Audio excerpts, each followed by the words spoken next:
It's like a Japanese themed. Yeah. It's cool. We went there. I saw pictures and it looked like a really cool spot. I drink way too much. What is it called? Dylan, you've never done that since I met you. No.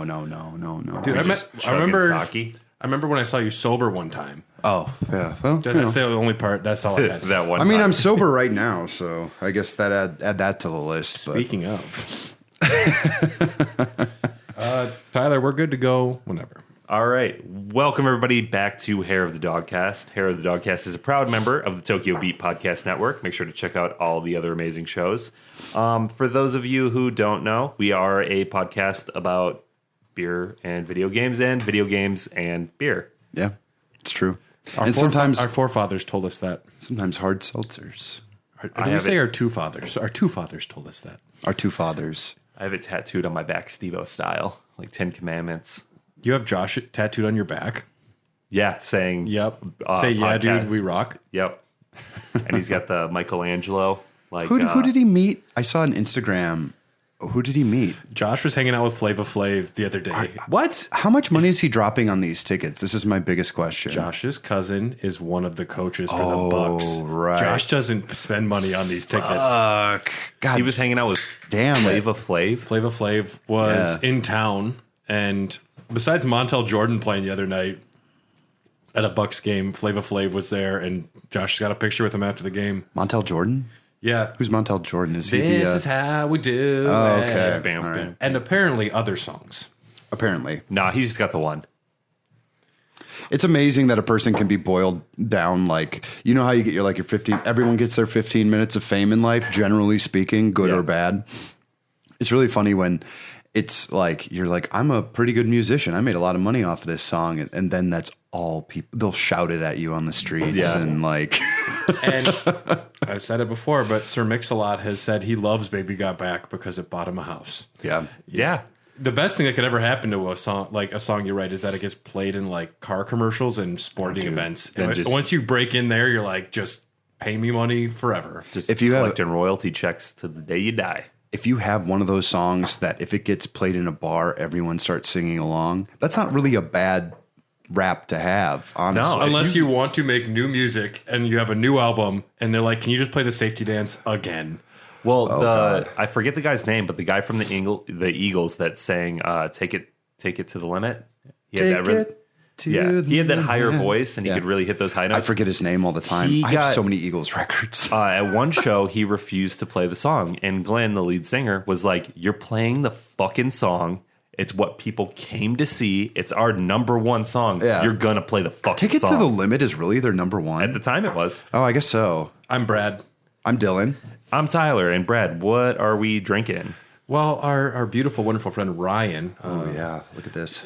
Always sends us so many beers. We're still working through this last package. We're savoring them. And they're nice because these aren't beers you have to drink immediately. This is a sour from Blue Owl Brewing. This one's called the Fruited Little Boss, which I like the name. It's a sour cherry beer with dark sweet cherry and vanilla, 4.8% out of Austin, Texas. So thanks, as always, Ryan, for keeping us hydrated here. Yeah, you got to hydrated and dehydrated. And, you know, when I'm, like, mean hungover, a High Life isn't ever what I want to grab first. So a nice little sour to kind of get my palate started. Yeah. Before I destroy it with 7 High Lifes. Did you do something last night, Brad? We ran errands yesterday, so we finished watching Hot Fuzz from the night before, and then we started watching Alien 3, and loving it so far. We didn't have it's a 2.5 hour film though, the assembly cut, so we're not all the way through it. Sure. Yeah, but that's a commitment. It's a long movie. Movies, like I was looking at the movie theater stuff yesterday, thinking about going to see a movie yesterday, and I looked at Avatar 2 runtime, and it was like 3 hours plus. And I said, I don't want to do that. Well, I was sick this week, and I started watching The Batman with Robert Pattinson. You had never seen it before? I've never seen it. I got halfway through, and I was starting to have like a fever dream, so I just went to bed. Oh, sure. Honestly, the first half of that movie, I'm kind of meh on. I don't love The Batman, but I thought it was pretty good. I mean, it's got its moments, but other times it's looking through windows. There's a lot of just looking through windows in that movie. And I'm tired of like we need everything to be dark, gritty, and realistic. Sometimes I want some silly, over the top, cartoony shit. And Batman has just been trapped in this realm of we need hyper realism for so long. Well, apparently James Gunn has a plan to make like a zany Batman movie. I hope so. It's called The Brave and the Bold, which if you read any of those comics, they're fucking silly as shit. Well, we got Shazam 2 coming, so Brad, you'll be all right here soon. Oh man, we'll see. I couldn't. I liked that first one, but I don't know if I could be interested. If it's the same fucking joke, the whole movie, just that he's a kid. That he's a kid. We'll see if there's room for that character to do anything. I don't know. Yeah. It's going to be real awkward when The Rock shows up. And also, I really want to see Ant-Man 3. The more people say it's horrible and shit and looks terrible, the more I want to watch it. Well, everyone said I wouldn't like Multiverse of Madness, and here I am. Like, that's one of my favorite ones. Well, it's Sam Raimi. I love Sam Raimi. Well, Sam Raimi rules. I mean, directing alone. And with Ant-Man, it's Paul Rudd. Yeah. I mean, if you got Paul Rudd, you got everything. There's just one image that has been pervasive online, and that is a picture of MODOK. And I don't know shit about MODOK, but the image of that character looks so bad, which makes me excited for it. MODOK is funny. But yes, we talk about video games and drink beer. Mostly here. that, yeah. Oh my For the God, Dogcast. is that real? MODOK? Yeah, I just looked it up. It's loading. I want to see that screen grab. Okay. Is that real? It's real. Yeah, that's MODOK. Yeah, the one in the middle with the face. Yeah, The third one in the top row? No, this one. no, I mean they That's both him? are. They both are. That's I think, him in the too? film. I think that one is without the helmet on. That can't be right. This, yes, yes, but that is neither here nor now. It was going to be hard to make that character look great. I don't and they think- did a bad job. I don't MODOK. think that's true. You can make anything look great. Now, you can correct me if I believe it's a Kirby original character, so he's going to look weird. He always did look weird, but he's supposed to be kind of a joke. He definitely looks like one. Yeah, well, yeah, it's silly shit, but I like it. Well, how about some news? Absolutely. Yeah, let's talk about news. Yeah, man, let's get into it. Number one, Wisconsin. Ohio is burning with chemicals. Sorry, that's the other show. No, that's the sad news. People developing bronchitis. Bronchitis. Brachiosaurus. They have developed brachiosauruses. In other, I guess, good or sad news, you can take it as you want it.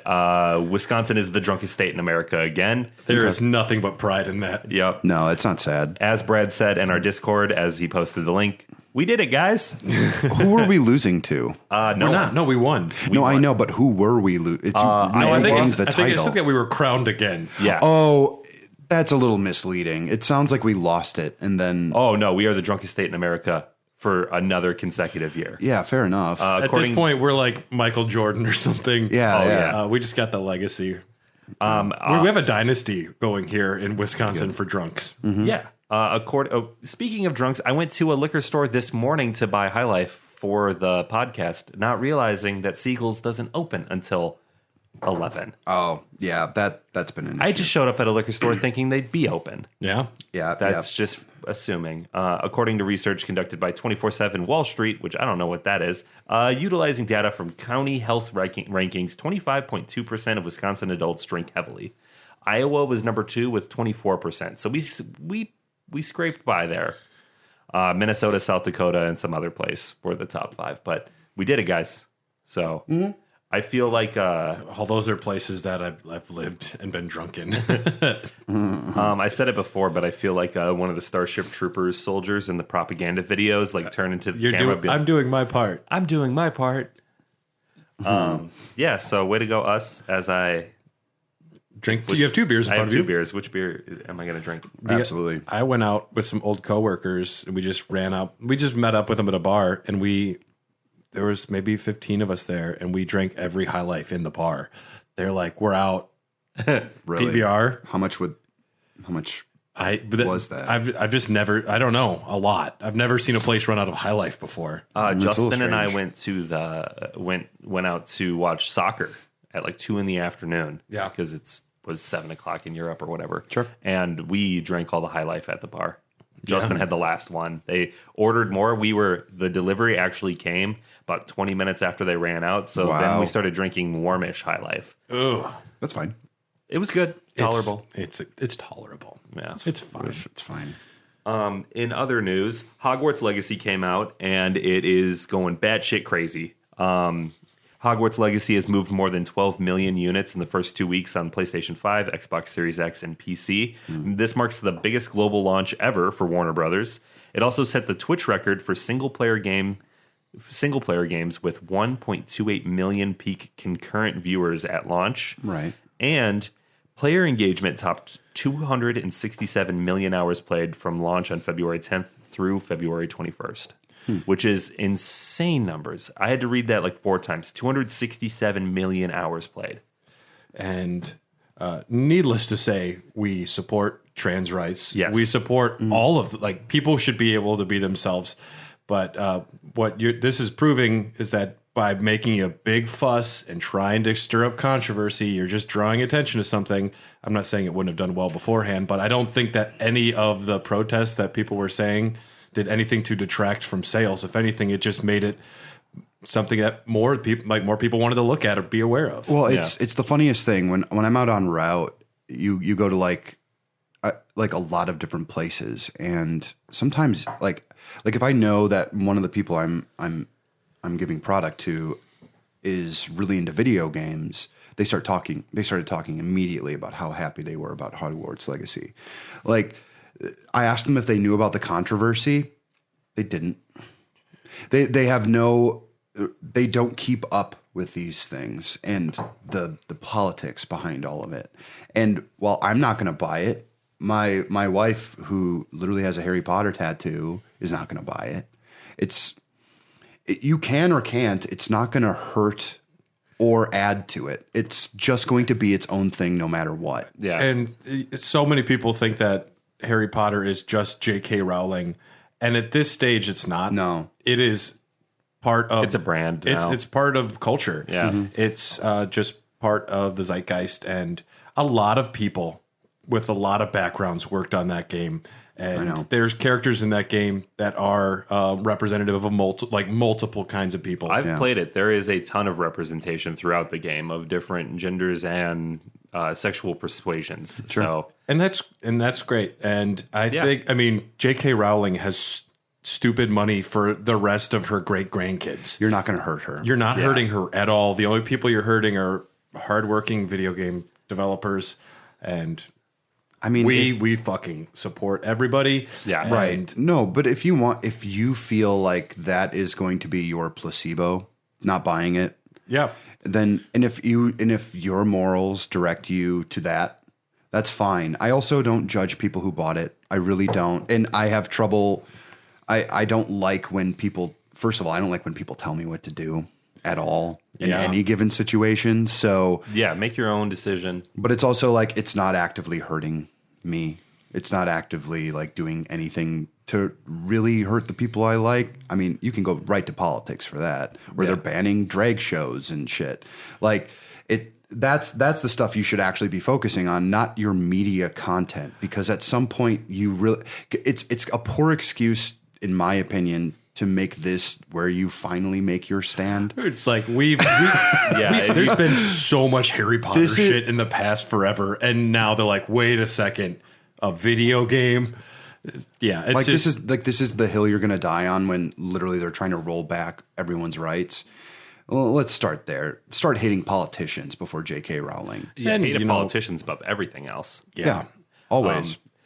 What's going to be interesting for me is with those kind of numbers, it's a no-brainer that a sequel is probably going to be planned at some point. It's been announced, or yeah. Warner Brothers is very happy with this. Although J.K. Rowling created Harry Potter, she had no creative input in the game, but she does get money on the back end because of royalties and whatnot. Hey, if you're paying taxes in America, you're supporting the murders of a lot of innocent people around the world. Yeah, dog.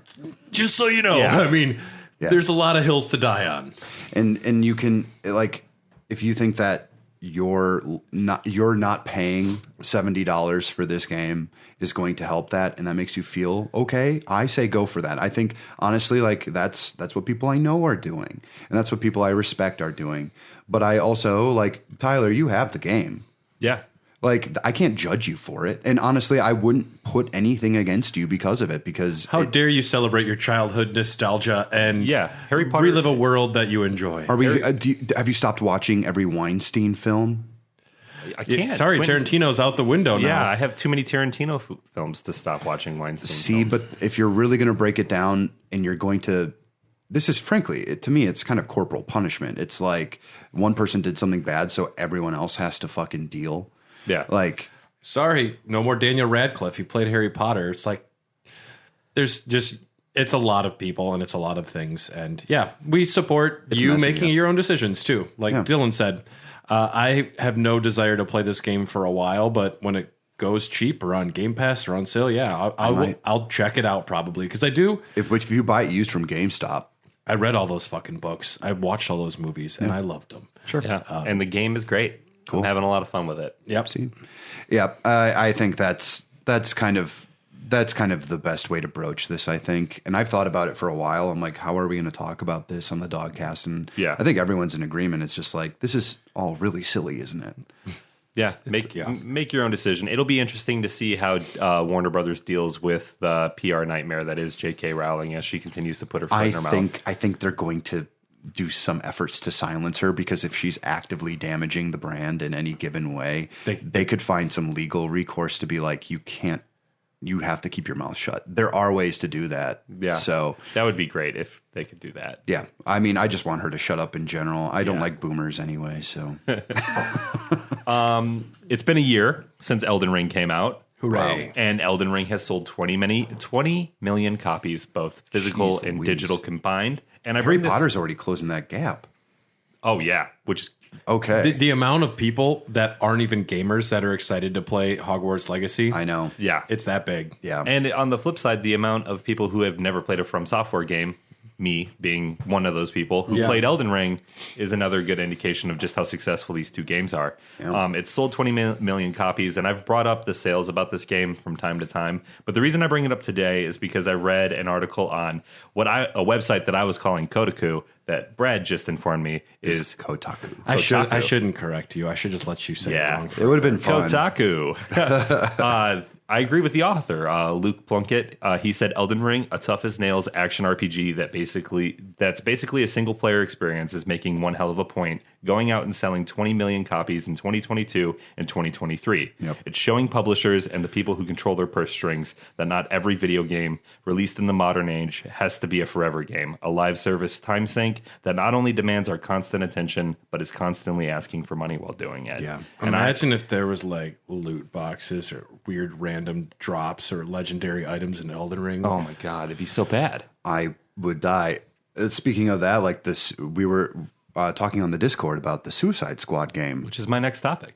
Oh, okay. Wow. Well, Dylan, what's going on with what's going on with Suicide Squad? So, from my understanding, and I did a little bit more digging, they're going to make this a live service game, even though it is a 4-player co-op experience where you'll be getting drops of very minute and dumb items. Like Harley Quinn gets a braid like pin, and that helps her attack. But if you get the legendary rare purple braid, she gets +7 luck. Yeah, shit. Great. Awesome. And here's the kicker, always online. That's the biggest Danger. issue. I'm used to bullshit loot boxes. I can avoid them. I can avoid them too. But not when it's like always online is just stupid. It's a silly thought. What happens, like there are people who don't have access to regular speed internet because they live in rural areas. They won't be able to play this game. Yeah. It used to be they could download it at like a friend's place and then bring it back. Yeah. Like, I don't know. It's even when I would be traveling back in the day with Spotify, I would not have service for long periods of time. But if I was on like once every 2 weeks, Spotify would just like, all right, you're good to use it for at least these 2 weeks.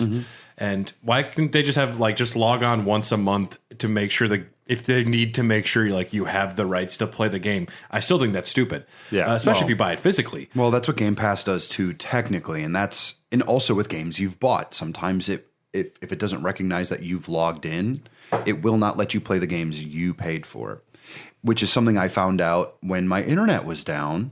And I was just like, well, what the hell am I supposed to do? I really wanted to play Atomic Hearts. I was like, let's try this game. I played a little bit of today. We'll talk about that later. I know. It's, it's a video game. But I think, I don't know. This is the same type of shit that was pulled in 2013 when they announced the Xbox One and the PlayStation 4.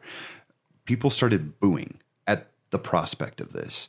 My greatest, when Xbox announced like, oh, and you always have to like be online to use it. And people were like, boo, no, no, no. And you have to buy the rights to the game so only you can play it. Boo, no, no. That was 10 years ago. And now I have this thought in my head that because games have become so prolific and like huge within our society, look at like Fortnite, like even like with like PUBG and a lot of these games that normal people got into gaming through. Now people are used to this. People don't think about they don't think about whether or not they're accessing the internet because they usually are. Is this going to be an issue that people are actually going to care about? I mean, for people like us, yeah, probably, even though we're not going to play it probably. But the video, the game overview that they just did at the State of Play, just massive downvotes. Like, it is noticed. People are talking about it. Okay. And I didn't research that far. No, it's just something you didn't think would happen anymore because the Xbox One tried to have this be a core element of their console, always online. Yeah. And then they lost the console war because of it. They lost the console war because of that stupid thing. And there was a big patch that they had to release like the day of. And apparently, if I remember correctly, I remember downloading that patch. It's massive. Because in order to kind of like skirt around all the programming they already have that was supposed to be based on that, it's just like it was caked into the system from the start. Yep. So it was just too difficult. So now if you bought a 500 gig Xbox One, congratulations, 57 gigs of that are just going to be eaten up in that exact opener. Just so you can use the console. But I think this is an issue, and I think that they will. I think they'll backtrack. They're going to backtrack, maybe not before the game comes out, but I think when does it come out? I'm not sure. It doesn't matter. I won't play it. Not until it comes to Game Pass, anyways. Yeah, I won't touch it. But I think it might be a Shadow of War. Yeah, Shadow of War situation where I played that game way like a year after it was released. They patched most of the loot box stuff out. They fixed the spot at the end where you had to grind for like 10 hours just to get strong enough. I never had to deal with any of that, and the game was awesome because it was after that.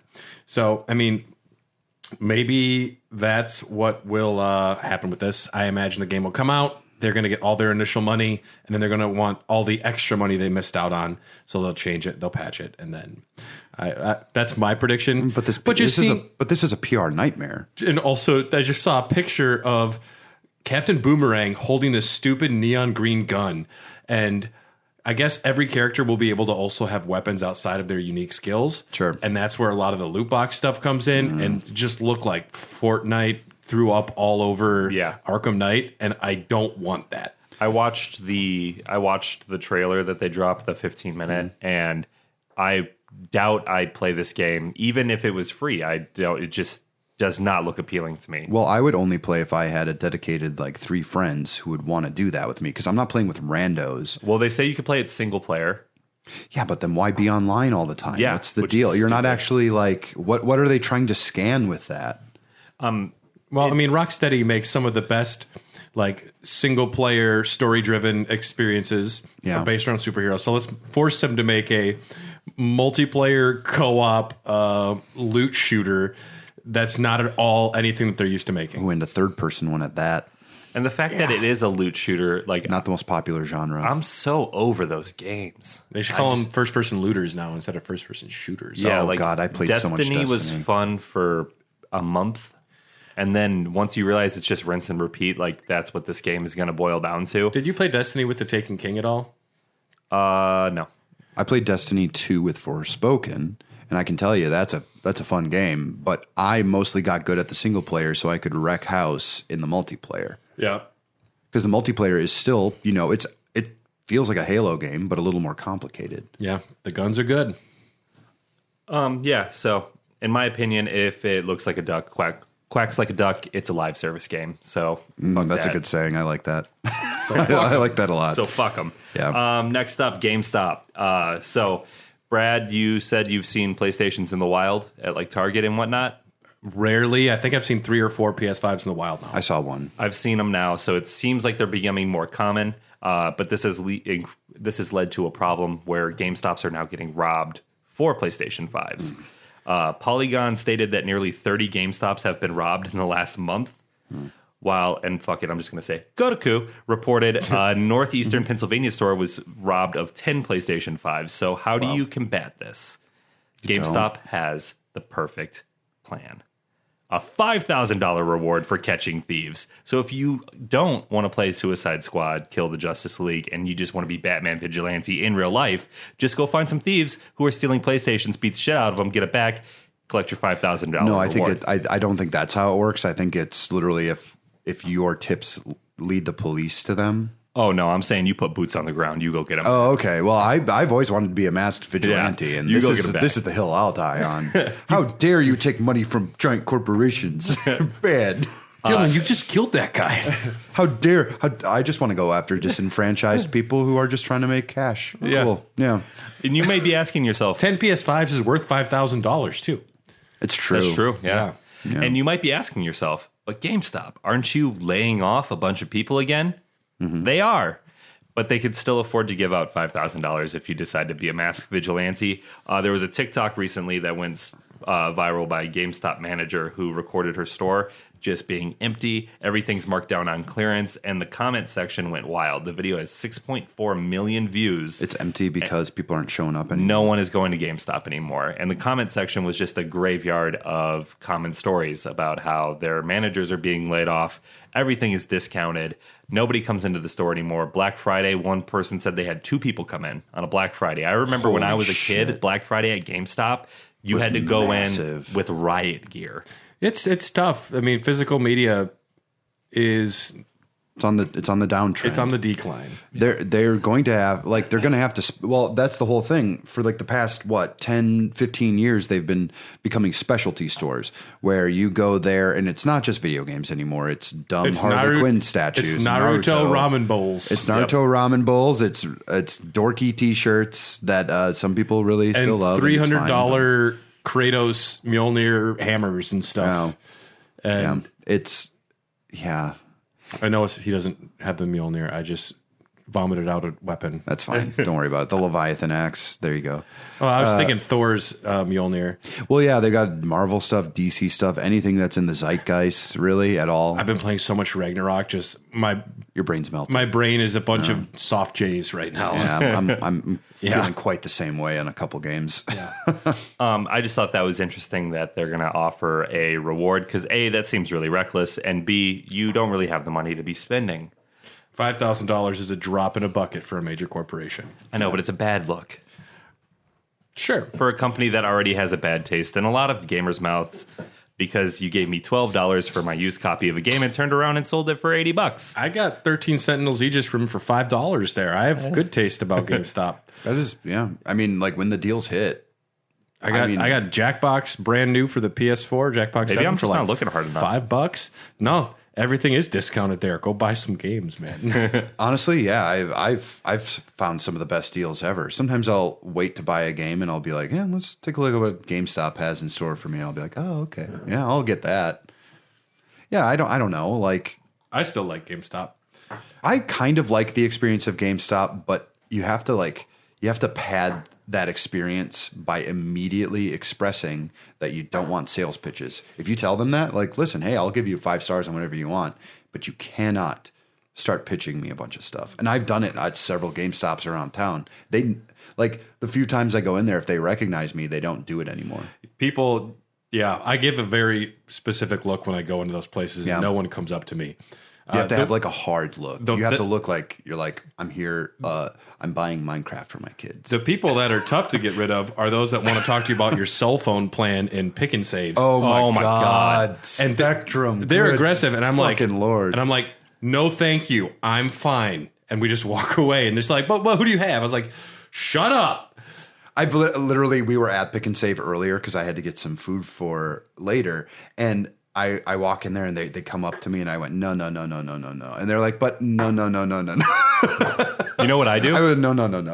It's like, no. Or I just go, I've done it several times where I look at them and I make sure I'm looking them right in the eye and I go, and then you walk away. no. Yep. And I walk away. I hit them with the ich verstehe nicht, was Sie sagen, Entschuldigung, and just walk away. I don't understand. It's German for I don't understand what you're saying. I'm sorry. Oh, that's awesome. That works. We are at the end of a strange journey here. This is the last of the Blue Owl Brewing that Ryan has sent us. So many delicious sours. The last one we have here is the Plum de Plume. It is a plum jam and orange marmalade sour with plums, orange peel, lemon juice, sage, and vanilla. 5.6%. I love this. Thanks for all these delicious sours, Ryan. We appreciate it. It smells great. Oh yeah. It's herby. I like that. It's herby, fully loaded. That sage. That brewery makes the best sours. They do. I honestly, miss. this is my top sour place. Yeah, officially, for sure. I have none of these have missed. No, not a single one. And single remember one. the dill pickle one that we were like, no, that's going to suck. And it was fine. And it was great. Yeah. Yeah. I want more of it. Yeah. Honestly. We're going to round out the news with a couple more topics, and then we'll be moving on. The Witcher 3, the next gen update, had a funny little bug that I just learned about, and it made me laugh like a child. The next gen update accidentally added realistic vaginas. Yes. What we've all been waiting. Accidentally. I put it in quotes I haven't too. seen There is vagina. a programmer who's like, how did this get through? This was a joke. So it's actually a very popular mod, and I think it's called Vaginas for Everybody. And what it does is it adds like the labia and pubic hair. And okay. The Witcher 3 has a lot of full frontal nudity Well, they also from have women. horse testicles that shrink when it's cold. Yeah, well, that's like, that's what you That's want as a gamer. realism. No, that's Red Dead. I want to be don't able think to. they do that I want to be in able to smell the game. You know what I'm talking about? Yeah, sure. Yeah. Normally, when the girls were naked in the game, they were like Barbie doll. It was just they didn't have anything downstairs because it was an older game. Well, accidentally, they put in real vaginas. And a statement put out by CD Projekt Red said that the next gen version of The Witcher 3 features several community-sourced mods not created by CD Projekt Red, on top of numerous enhancements created and implemented by Studio internally, which is, I read that wrong, but merging everything together was a complex process, and the textures in question are an unintended result present in the released version. They will be removed. My question is, why is this a big fucking deal? Yeah, you already have full frontal nudity in the game. Where do you draw the line then? Is someone going to get offended by seeing a vagina? You either have it or you don't have it. I spend a lot of you've probably seen one in your life. Is that going to be This is America. We can't show vaginas. We can just show graphic mutilation and serial killers on regular channels. But we can't show anything that's positive sexual representation. The human fucking body. Who cares? It blows my mind. George R. R. Martin has a great quote where someone was giving him shit about his like graphic depictions of like sex and organs in his things. He says, honestly, I think, like paraphrasing, like penises and vaginas brought a lot more pleasure to people than like swords and weapons, or I forget what he said, something like that. He's like, I think it brings a lot more joy than the other things that people don't have issues with. Yeah. Well, and it's astonishing to me. Now, I went to art school, right? And I would draw nude people for probably 12 hours a week. Yeah, I would get so tired holding up my... Go ahead. And you would just be drawing them, and you would draw like specific things. And some days you'd be like, maybe I don't want to draw the penis, or maybe I don't want to draw the vagina specifically, but it's there. But some days it's not just offensive. Some days it's a 4 by 6 foot thing canvas that Dylan just drew a giant wiener on. Oh, I did that once. It was to call attention to a kind of pervy guy who would kind of get erect during drawing sessions. Okay. Was he pervy because he would sometimes get erect? You can't. Do you think he was doing it on purpose? He was deriving some pleasure from being seen. How do you know? Probably, I mean... Because he started masturbating? Because I talked to him. Oh, okay. Yes. Yeah. I won't call out his name, but... I mean... Everyone who I went to school with knows who he is. So. Yeah, you know who you are. John Paul. That literally was his name. I just find it baffling that a large portion of the adult males on the planet spend a lot of their time trying to actually see a vagina. And then when there's a vagina in a game, people freak out. Yeah. It's our weird puritanical history. It's That's just it. afraid. Americans are afraid. And CD Projekt Red is Polish, correct? Or are they a Swedish company? Polish, right? They're also vagina-ish now. Zing. God damn it. I'm sorry, that was really bad. I can't even legitimate. I'm laughing at the fact that you said it, not at the joke. Thank you.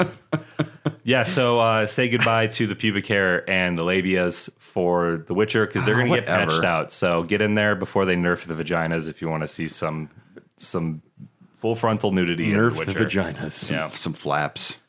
There's a new Civilization game in development. Yay. They announced it the most boring way possible. It's happening. No news, no logo, just a random ass tweet. That's fine to me. That's cool. It makes me really excited. I play Civ 6 a lot. Civ 6 came out in 2016, and this is the largest gap between Civilization games that we had. You know, it's better to release news like that than have like a 20-minute state of play where you're announcing it's always online. Yeah, if they were going to announce that, they should have just did a quiet tweet like, yeah, it'll be always online, and just hope no one really noticed too much. Yeah, put that shit in the fine print. Yeah, it's true. Yeah, so that's great for me. I'm really looking forward to another Civilization game. And then the last little bit of news I have is Toru Okada, which I believe I said that right. Okay, sure. The Japanese musician behind the distinctive sound that has accompanied the PlayStation logo in advertisements for nearly the last 3 decades has passed away. Oh, which was sad. Here's the sound right here. Yeah, so I don't know what instrument makes that sound. And I tried a computer, a theremin. Well, the photo I saw him in, a saxophone. He had an accordion, and I was like, "Could it be? It could be. Could it be an accordion? It could be an electric accordion. Yeah. Now who's getting aroused, Dylan? No, I love accordions. I would love an electric accordion. You guys want to pitch in? Come on. I might buy an electric drum set. Actually, I have an electric drum set. Really? Just there's no room for it to be put up all the time. Oh, I'm probably gonna buy one here pretty quick. They're cool. Yeah, I'm gonna put it in my basement. I do have piece of news that you didn't mention. There is some news that I didn't mention because it's in our next. Some of it segment. is in the next segment. I'm sure you're going to be talking about a certain headset that was released in your topic. Yes. Okay. But Tears of the Kingdom. I did just want to mention this. May 12th. Yeah, I was going to save that for Ninfriendo. Did you? Well, the art book got leaked for Tears of the Kingdom. Oh shit! And I won't look at it. No, me neither. But it's just like a friendly heads up. It's out there. So if you enter Tears of the Kingdom art and you just want to see like some images, you might see spoilers. So just be careful. I guess there is content, maybe like boss designs. I don't know. There is. Probably story spoilers. Story spoilers. So just heads up. Leaks are the worst thing, I think, for some people. I know, Dylan, you didn't really care about being spoiled a lot of things, but, I also prefer an intact experience. It is nice to have not been spoiled, but it's, to me, like, it's about the journey, not the destination. But also there are moments that you could never replace where you're playing something or watching a movie or reading a book for the first time, and then there's a reveal, and that's a good future topic, by the way. Like reveals in video games that blew our mind. Yeah, yep. That would be good. Yeah. Best plot twists. Yeah, that'd be cool. Yeah. That was all I wanted to add. Yeah. But we do have a new topic section we're going to debut today. And it's next. But we're going to take a quick break to hear from another amazing show from the Tokyo Beat Podcast Network, and we'll be right back.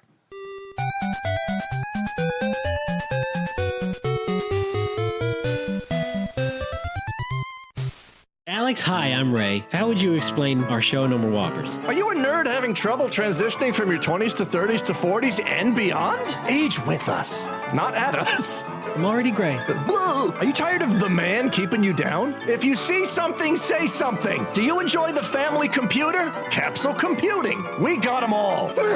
No more Whoppers. We outlived the queen. She said it couldn't be done. No, I'm fading. Come back. I can't do this alone. Do you enjoy number munchers? And is numbers what you call Then listen to No More Whoppers. Only on the Tokyo Beat Network.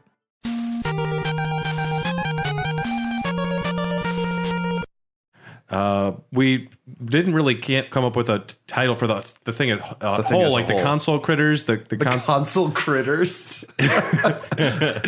Dylan likes that. I like console critters. We're going with console critters. And the console critters, each of us will specialize in a different console, and we'll just do little updates about that specific console once a month here on the Dogcast. Bit of a rundown. I like that. Who wants to go first? I'll start with my Ninfriendo.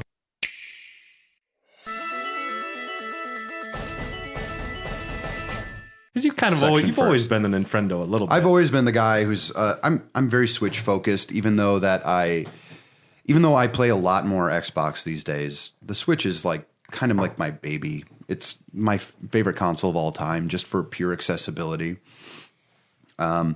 Recently I bought the new Final Fantasy Theater Rhythm, which is very good. Fuck yeah. It's I really haven't awesome. gotten it on the Switch yet, but I paid a full $60 for it. So do you get all like everything then? Like all the content's just right there available? You might have to unlock it, but so it's a little bit different. It's more of an RPG.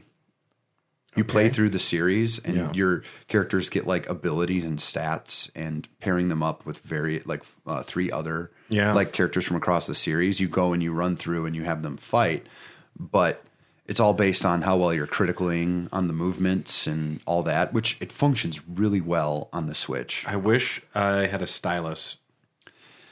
I think you can play with touch. Yeah, I'm sure you can, but that like Theater Rhythm on the iPad when it used to be able to be played on there, just being able to, and that was my finger there, but I also am way more comfortable putting my finger on an iPad versus my Switch, which I don't want to touch with my fingers. So with the Joy-Cons, it actually functions very well. The new like way you have to like essentially hit the notes. Yeah.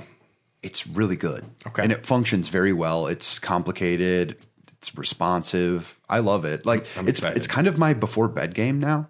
Sure. Where I'm just like, I just want to have Ramza and Tidus and Yuna and I don't know, fuck it. Name another Final Fantasy character. Vivi. Sefka? Blitzball. No.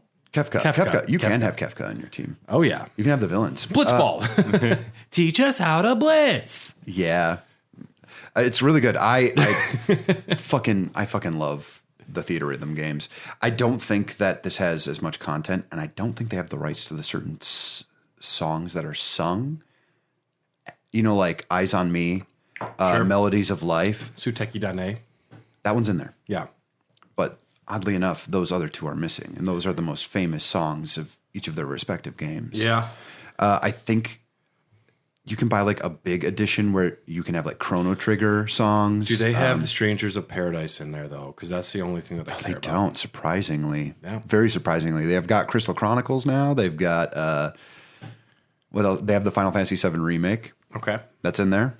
They have the series of Final Fantasy VII. So like you're getting like Dirge of Cerberus and shit. Sure. A lot of Final Fantasy XIV. Holy shit.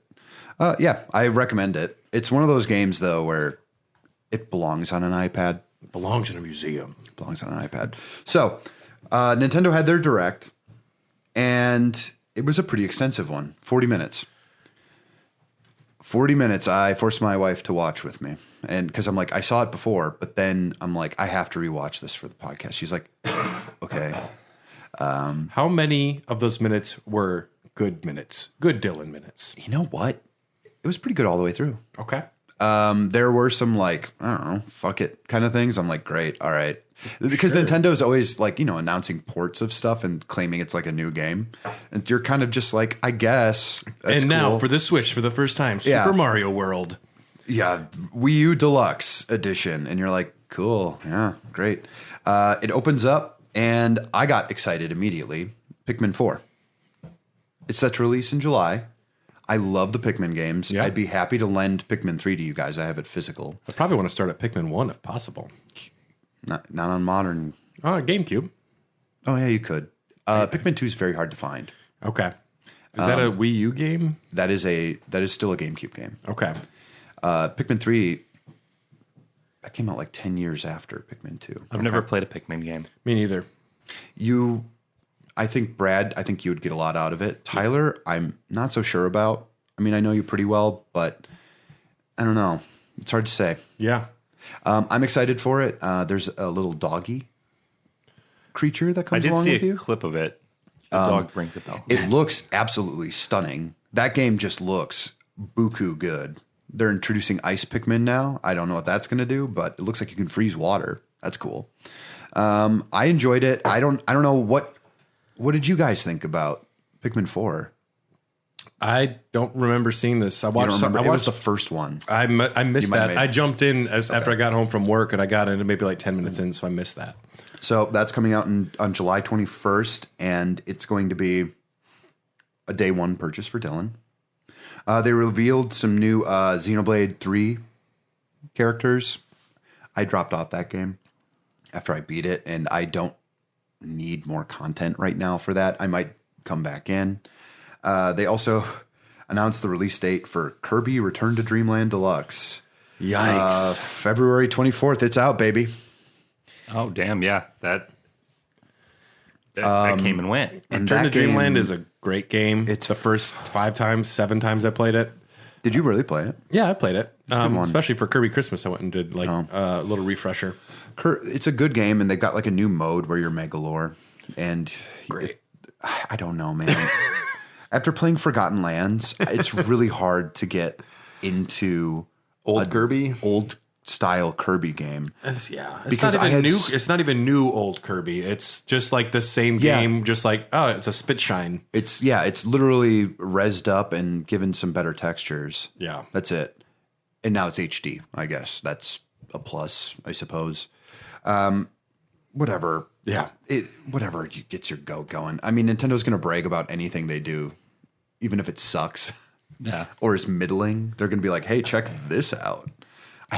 Can I just say how much I do not like the presenters or like the voice?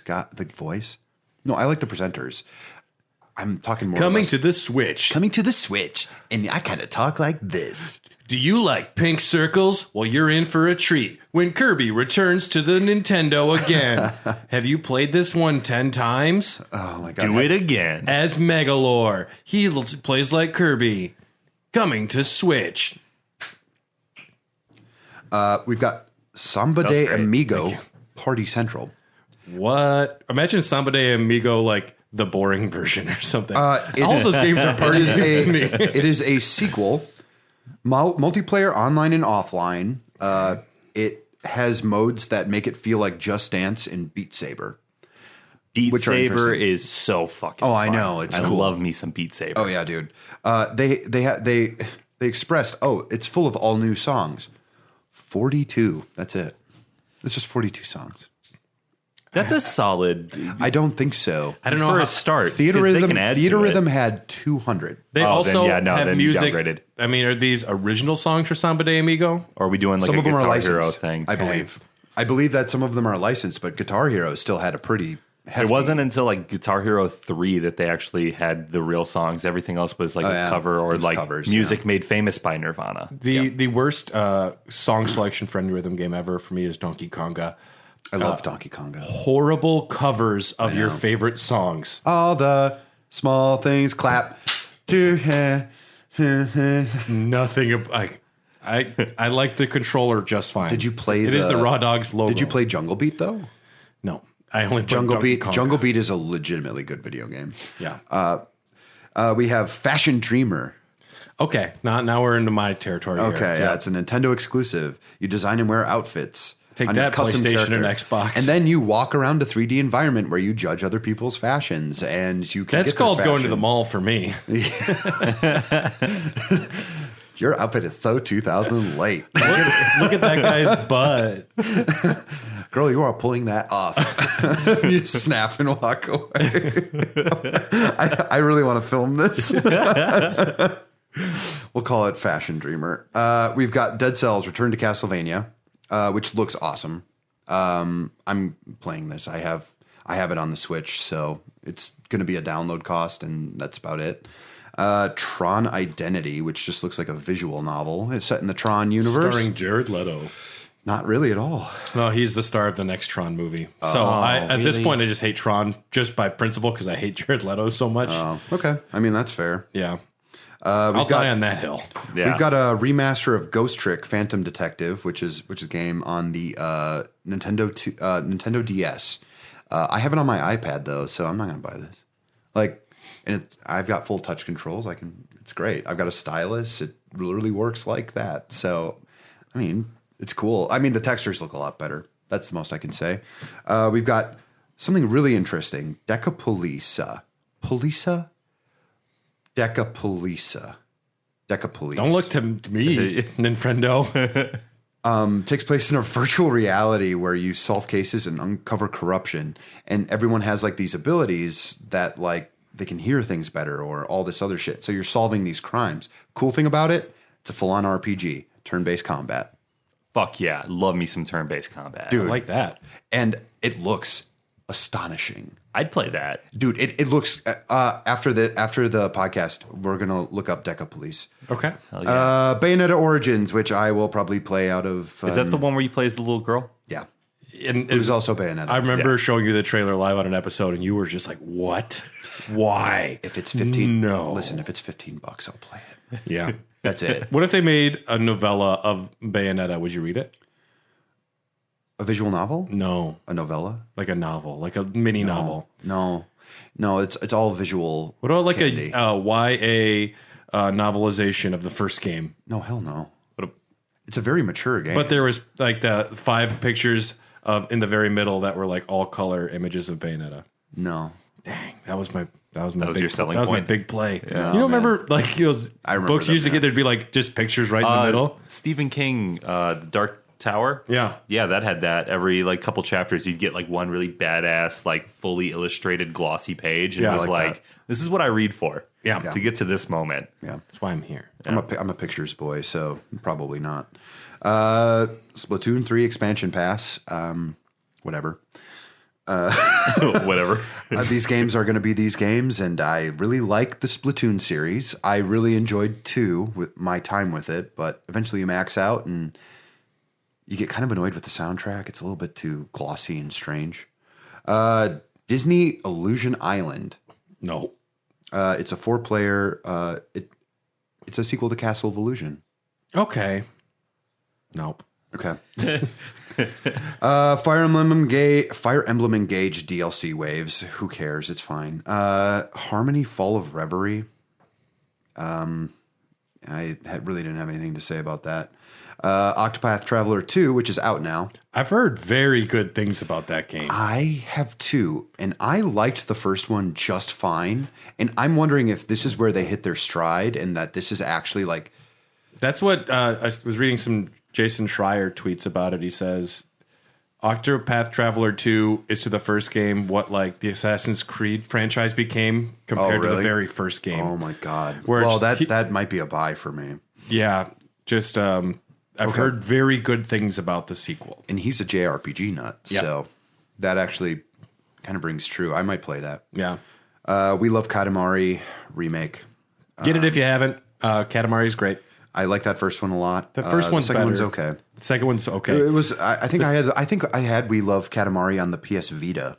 I have it on the 2, and it's funny because the creator of Katamari Damacy did not want to make another one. He said, "I fucking made everything. Like this. Yeah, he this did is it. the game." Yeah. And We Love Katamari. The story is the king of all cosmos is like everyone just keeps screaming, "We need to make more." He's like, "I don't care, whatever." Yeah. The whole story is, I guess Yeah. we have to. And then it gets into his weird melodramatic backstory about him finding his queen. It's very strange. We've got Sea of Stars, which actually looked interesting, kind of a Chrono Trigger. I backed that on Kickstarter. Yeah, There's going to yeah. be a Hair the Dogcast statue in the game. Really? Yeah, there's Yes. like a backer room with a bunch of statues, but like one of them will say something about the Dogcast. Hell The yeah. demo is out. I have. It's not on the Switch. Is it on the Switch? The demo is out. Okay, I haven't messed with it. I kind of don't want to be spoiled for it because I think it looks really good. You know what's a weird selling point that they have? Like, play the demo and your save transfers over to the real game. Like, oh, so Demo's 3. where I fuck up. So it's like, so you talk about 3 months from now when I forgot what I did in the demo. Yeah, I know. That's why I don't like to mess with demos. Yeah. Okay. Omega Strikers looks a little like Windjammers, which is fine. Which is like disc golf and not disc golf, like a volleyball that's also discs. looks different. I don't know. I couldn't. Dylan describes sports. My eyes went in two separate directions, and I'm staring off infinitely in both of them. Etrian Odyssey Origins Collection, which I don't know. That's for someone. That might be for me. I don't know. I've never played one, so I'll give it a shot. Advance Wars 1 and 2 Reboot Camp. Yeah, this is my shit. This is Dylan shit. Those Advance Dylan Wars will fuck games. with that. Those Advance Wars games are so good. Now, infamously, this has been delayed over a year because of the war in Ukraine. Because they were like, Nintendo was just like, we're going to sit on it. Yeah. Because it deals with a lot of themes of like occupying territories. The main character's name is Zelensky. That'd be awesome. No, the main character's name is Andy, and he's like a dork with a wrench. You know, that's all I know too. Yeah, there you go. I love it. I think it's going to be great. Game Boy games were added to Switch Online. Advance and regular, but if you go into the advance area, it's 6 games. And what else? The 64 as well. No, none were added to the 64 because it was Game Boy Advance and something else got added. Game Boy, regular Game Boy, and Game Boy Advance. I feel like something else. I could go back and play Pokemon Crystal or Silver or Gold. Not in this round, my friend. We have games available at launch. Okay, as of the Direct. Yeah. Tetris. Okay, you can play that anywhere. Super Mario Land 2, 6 gold coins. It's a very good game. It's very rudimentary though, and it feels very strange playing. I beat it in probably an hour, and just because I had played it so much as a kid. Yeah. It's the first appearance of Wario. Oh no shit! Yeah. My hero, my personal hero. I like Waluigi. We have Link's Awakening DX, which seems strange because I played the remake, and the remake functions so much better. I prefer the original. You do prefer the original. Okay. Yeah. We've got Gargoyles Quest set in the Ghosts and Goblins universe. I've never played it. That's cool. I played it on this. And I'm like, this is enjoyable enough to distract me while I'm in a car ride. That's about right. I'm just driving, playing my Switch. Game & Watch Carly Gallery. was driving. Game & Watch Gallery 3. Never. That's fine. Not for me. I had the first 2 on Game Boy. Those games are too simple for me. Yeah. There are some bangers, but they're not. It doesn't look right. Whatever. We've got Alone in the Dark, New Nightmare. I played some of it. Is it good? It's fucking weird. It's weird? Okay. A pseudo 3D game for the Game Boy Color. Yeah. Yeah. Okay. Why this was selected and chosen, I'll never understand. It's not great, but it's just fascinating that they made it. Who was involved in like we got to get the licensing for this one, guys? It's like, okay, Toby Shimohara. Yep. He snuck in there. It's like just his favorite game. We've got Samus Returns, Metroid 2. Cool. Yeah, but that one for the 3DS, the remake of it, was so good. Yeah, it's nice though to have the original available. Fine. Wario Land 3, love it. Kirby's Dream Land, game I can literally beat in 15 minutes. But still cool. Still good. It's still good. Yep. We've got some Game Boy Advance games. Super Mario Advance 4, Super Mario Brothers 3. That's the full title. The selling point for me on this though is it has the e-reader levels. The e-reader levels. Which have not been like included elsewhere before. That's true. It's a long title though. Well, the Super Mario Advance 1, Super Yeah. Mario Brothers 2. It's just like, just call it Super Mario Brothers 3 Advance. There you go. There's a layup for you. Yeah. WarioWare Inc., great game. Very fun. I played that for my first time. We've got Kurukururin. The one I played the most when I downloaded this. Kurukururin is very fun. You play as a stick, and you're rotating, and you just have to get through the level without hitting the edges as it twirls at a slow speed. It's very fun. It's really simplistic but cool gameplay. Yep. I like it. Mario Kart Super Circuit, whatever. I have Mario Kart 8. I'm never going to touch this. Mario and Luigi Superstar Saga, good addition. Yep, those are great games. Legend of Zelda: The Minish Cap, probably the most like one where I was like, hey, well, hell yeah, I'll play that. Yeah. That's the only one where I was like, yeah. That's where Link can shrink, correct? Yeah. Yep. He has a cap that's like a bird, and the bird makes him shrink. Love it. It's cool. Then they popped You're pulling in. that off, Link. You got it. Metroid Prime Remastered. Okay, what's this one, Dylan? It's a video game, pretty famous, pretty seminal on the GameCube. This game has been crushing sales. I've seen this all over everywhere. People are freaking out. Horny for it. And They want it, baby. Metroid Prime is a great game. It's wonderful. The additions are really good. Twin stick now. Now it's not the awful lock on. You can still lock on, but you can still use the aimer. I hate that fucking original. Oh my God. But you can also use the Wii controls, which are the motion controls. Well, that's cool. Which 1-to-1, still pretty damn fucking good. I'm going to do twin sticks when I play it. Twin sticks are the best option. I would recommend that for everyone. The need to recalibrate the Switch's motion controls at any given fucking time is going to wear on you quick, because the Wii didn't really have that. Yeah. Only if it was really fucking up bad and it really needed to do it. But here it's just not worth it. I would skip that entirely. World Detective Archives, Rain Code, anime-like detective game with ghosts. It looks fine. I have nothing to say about it. Batten Kaitas, 1 and 2 remastered. Yeah. 2 of the best RPGs of the GameCube. Yep. 2 of the only RPGs for the GameCube. Yeah. You kind of had to pick them in where you got them. Yep. But I know you have mentioned that game multiple times, so I was very happy for you when I heard it was coming. With HD graphics, it looks astonishing. The art direction in these video games is the best thing. It was very inspirational to me as a kid when I was drawing. Remember when you dyed your hair blue and were walking around? It was with a big fake wing on my shoulder? Yeah. I thought it looked cool, but no one else did. Yeah, and I was calling myself like super cool sex guy, and I had a big anime sword. Yeah. Well, I was dressed like Cloud Strife, so we both look great. With the beard. Yeah. Fantasy Life, The Girl Who Steals Time. I played the first Fantasy Life. It's okay. Professor Layton, The World of Steam. I've been playing the Professor Layton games on my iPad, and I love them. It's literally you're not a detective. You're literally just an eccentric man who likes solving puzzles and is asked to find buried treasure and shit. And everywhere he goes and everything he touches, he says, this reminds me of a riddle. Think you could solve this? And then you solve a riddle.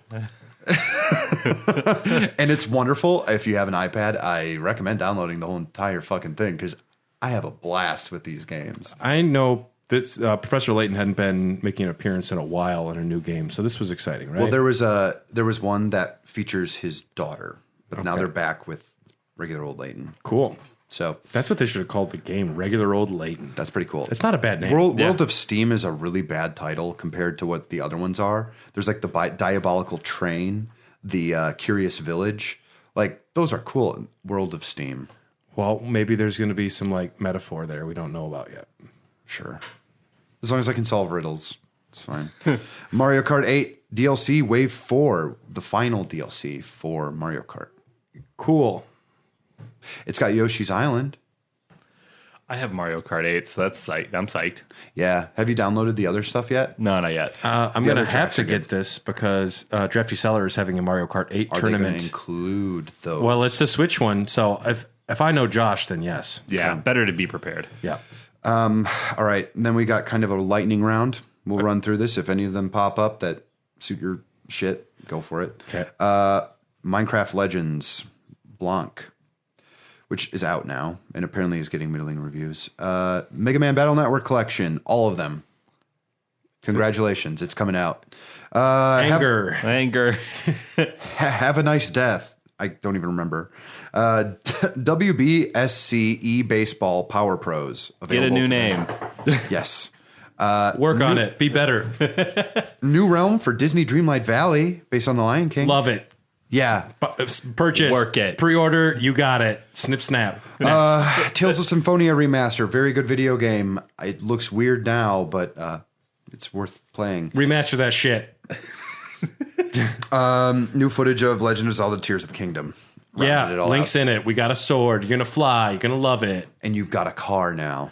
Link's got a car. It's an Impala. They're going full Banjo-Kazooie nuts and bolts with this Can I shit. transfer over my horse from the first one? No. Can I bring John Bon Pony with me? John Bon Pony? Yeah. My horse's name was Shoe. I name all my horses Shoe in video games. Could you name your horses? Yeah. I didn't name my horse in Breath of the Wild. No, they give you Epona as like I just hate Epona.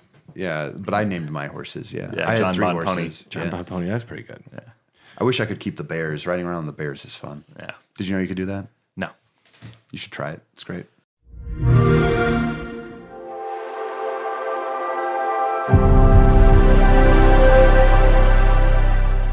Coming so up long. next here from Chat Xbox. The Xbox is, of course, everyone's favorite console, the superior console of this generation. It pretty much is. What I will say, as our new resident Xbox professional, the Xbox is probably the system I play the most, and also Yep, the me one too. that I buy for the least. Weird. Is Well, it it's because the- of Game it's- Pass? it's Game Pass. It's because of Game Pass. Yeah. I like physical PS5. Yeah. And that's just where a lot of the games that I buy things for wind up. I'm going to buy for PS5 if it's on both. That being said, I play the fuck out of my Xbox. I use that thing way more than any other console. I love my Xbox. So some quick updates about what's going on in the realm of the Xbox. First, I have Call of Duty Mushroom Tour. Microsoft President Brad Smith said in a tweet that in a binding 10-year a binding 10-year contract has been signed with Nintendo. Call of Duty games will be arriving. Every Call of Duty game will be on the Nintendo Switch. That is coming out. All the new Why? ones. God, Do you want to why? know a piece of trivia? Sure. Do you know the last Call of Duty game that was on a Nintendo console? I was believe a it was Wii on the U. Wii. It was on the Wii U. Do you know which one it was? A World at War? Nope. World of War 2. Nope. World of War 3 remastered. Modern Warfare 3. No, Modern it was Warfare Call 2. of Duty Ghosts, which I never played. Yeah, Well, not a all, bad the, all of the ghosts were booze in the game. It was awesome. It also had Eminem on the soundtrack, I'm pretty sure. Great. But Great. Great. they did say that these games will have full feature and content parity. There will no be concessions made to the games for the Nintendo. Are these then going to be streaming? They have to be. I don't think that it'll. I mean, it won't be multi-console play, but I don't know if they'll be able to stream it. It's gonna have to be. Like these games are these games tend to be graphic powerhouses. They will look the worst on the Switch. It's going to be... That's just the way it's gonna It would be. suck to play a Call of Duty game on the Switch. Why would Not- this be your first Especially if you're choice? going to have cross-platform. So you're going to have people playing against people on a PC and they're playing on a Switch. It That's won't gonna- be cross-platform. Okay, because that would put them at a severe disadvantage. And let's say you're playing a good single-player Call of Duty story, and you want to play it on the Switch. That will be something that's happening. that'd be cool. I guess this technically falls under Xbox news because Microsoft, with Activision Blizzard, there was recently a hearing in the EU about this. Sony is still really upset that Microsoft is buying Activision Blizzard. And rightfully so. Sony buys a whole bunch of companies too. Hey, we're talking about you. We're not talking about PlayStation. No, I'm just saying everyone buys companies, and right now Sony has all the good exclusives. Microsoft wants to get a little bit of that action, and I understand. I'm not saying it's good or bad. I'm saying I fucking get it. Yeah. And I also understand why Sony's upset. Sony previously... I feel like with this, it's like mom and dad are fighting, and I'm just sitting and I'm just like, You're playing WarioWare in the background. I'm like, after this, I'm getting ice cream. They're both buying the ice cream. Well, I mean, famously, Nintendo has been much easier to work with for Microsoft. Yeah, they've given them Ori and a bunch of other Microsoft. They're just like Studios straight up games, like, hey, yeah. we're friends, and they even have friendly tweets to each other. Yeah. Whereas Sony just very much like, fuck both of you. I don't like it. And Sony's just more standoffish, and they also own a huge fucking share of the market. I don't think that benefits them though. I don't think it does, but I think that they're afraid to concede an inch. They can't because with stuff like this, their games are getting everywhere, and PlayStation isn't like struggling, but it also Sony itself is Yeah. as a company. So I don't know. You saw Morbius. Yeah, I saw Dr. Michael Morbius, the movie. It's Morbin time. I watched that movie for You loved free, it. and it was horrible. You loved it. No, Was it better or worse It was than some- Black Adam? It was worse. Black Adam had some serviceable action at points, and Things Pierce to Brosnan. look at. Pierce Brosnan can His Dr. carry a Fate. fucking film. Yeah. But there was a court hearing recently deliberating how this acquisition would ultimately work out. Sony has an exclusive deal with Call of Duty until 2024. and Sony really doesn't want this to happen. They don't want to lose those exclusive rights. Brad Smith from Microsoft brought a contract for Sony to sign there, a binding 10-year contract. We will have every Call of Duty game on your PlayStations. They're playing hardball. They're like, we want to play ball. We want to work with you here. And Sony refused to sign it. That is going to damage PlayStation. Well, and honestly, like Microsoft has said, yeah, we're going to keep a few games for a while. Some of these new games that are coming out, I think Sony's still mad about Bethesda. I would be too. That's one of those. That's huge big W for Microsoft. And Microsoft's being very smart about it too, as far as like not for the Xbox, but as a company, these games will be exclusive for the Xbox for a while, and then eventually they'll go over there because they want the money on both consoles. What they're betting on Final Fantasy VII Remake and Final Fantasy 16 as being like system sellers in the RPG market. People have soured on Final Fantasy.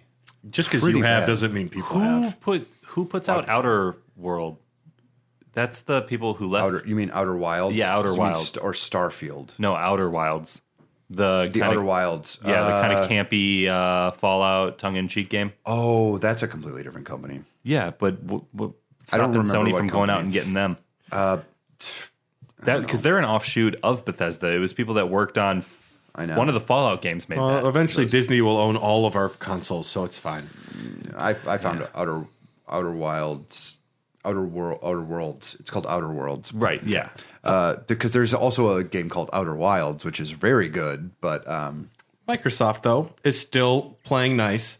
During Sony's State of Play, it was revealed Minecraft Dungeons is coming to PlayStation because Microsoft is still just like, here, we don't mind, take some of our games. We're just going to keep a couple toys. We wanted you to play with all the other ones. And Sony's just fucking mad. Everything Minecraft is on everything, though. Like that. This was previously exclusive. Yeah, but no, it helps everybody. But Phil Spencer has expressed excitement about bringing this and other content to different services. Great. And I don't know, it just makes me think of back in the day when Microsoft's like, yes, we want cross-console play. Yeah. And Sony's like, no. Oh, fuck you, though, dude. And everyone else is like, whoa, we just offered a handshake. And Sony just like slapped the hand and slicked its hair back and walked away. I love my PlayStation. Sony's not a good look.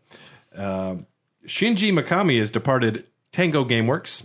Shinji Mikami, legendary video game designer. He was the director of Resident Evil 1, Dino Crisis, Resident Evil 4. And The Evil Within. And producer of many amazing games like Beautiful Joe, Ghostwire Tokyo, and many more. Beautiful Joe. He founded Tango Gameworks, which has been part of Bethesda, owned by Microsoft, and he recently departed. By all accounts, it was mutual. It was fine. It wasn't like an ugly breakup, but he has left. We don't know what he's up to next, but Spencer did say he was excited to see what would come next and to maintain their friendship. But Tango Gameworks just dropped the fantastic Hi-Fi Rush onto Game Pass at the end of January. And that's all I really have for news. Game Pass updates removed this month in February. Recompile, Besiege, Crossfire X, Skull the Hero Slayer, The Last Kids on Earth, and The Staff of Doom, and Infamax. Leaving very soon. My tears are streaming. Yeah, I didn't know any of them, but leaving soon on Game Pass. I played a lot of them. Leaving soon, Alien Isolation. Okay. I actually played this for a good hour today. Since we're watching the Alien films, I wanted to at least check this game out before it left. Video game. It gave me heavy Bioshock 1 vibes. You're exploring a desolate, isolated spot. I thought it was good. I really liked the presentation, although I didn't get to see an alien in my first hour of the game. It takes a minute. Which that made me disappointed. Octopath Traveler is leaving. Clown Trick, Dragon... I feel like that just got on. It's been there for a while. Really? Dragon Ball Fighter Z, Far Changing Tides, and of course Lightning Returns, Final Fantasy 13 will all be leaving soon. If you want to check those games out, do it ASAP. Far Changing Tides is Jamie Bones' game of last year. So, it's actually good. Give it a shot. I've heard good things. Added this month in February, Madden 2023. Don't miss that. No. Fuck you, EA. Darkest Dungeon, excellent roguelike RPG. Brilliant. I have it on the Switch. I won't need it on here. Yeah, friends with the sound designer. Great that guy. That is a road trip game.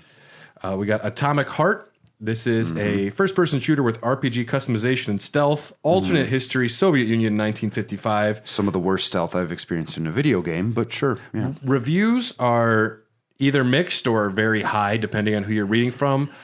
From what I played the first hour, the presentation is very good. Astonishing, great world design. I think the visual elements of this game are the coolest parts about it, and I've played 4 hours of this. Okay. So I'm into the meat of it. You almost get raped by a fridge. Have you gotten to that part? What? All I know is you got Carly to laugh in the other room. Yeah. There's like this fridge where you can like upgrade your abilities and stuff, but it has a personality because it's just all about robots and shit. And she like tries to rape you. It's pretty explicit. I was playing another game where I was friends with a fridge. It was very weird. Yeah. Fridges are very hot in gaming right now. There are other games out of this month. I didn't have the full list, but as far as to what's coming by the end of March, F122, Wolong Fallen Dynasty. Wulong Fallen Dynasty looks pretty good. Well, look forward to that. I will look forward to that. Amnesia: The Bunker. Way to the Woods. MLB The Show 2023, Mergent Blade, Soul Hackers 2, and the last one that's coming is for Tyler. It is Fern Bus Simulator. That's right, drive fucking coach buses all over highways and country roads in Europe in over 100 cities.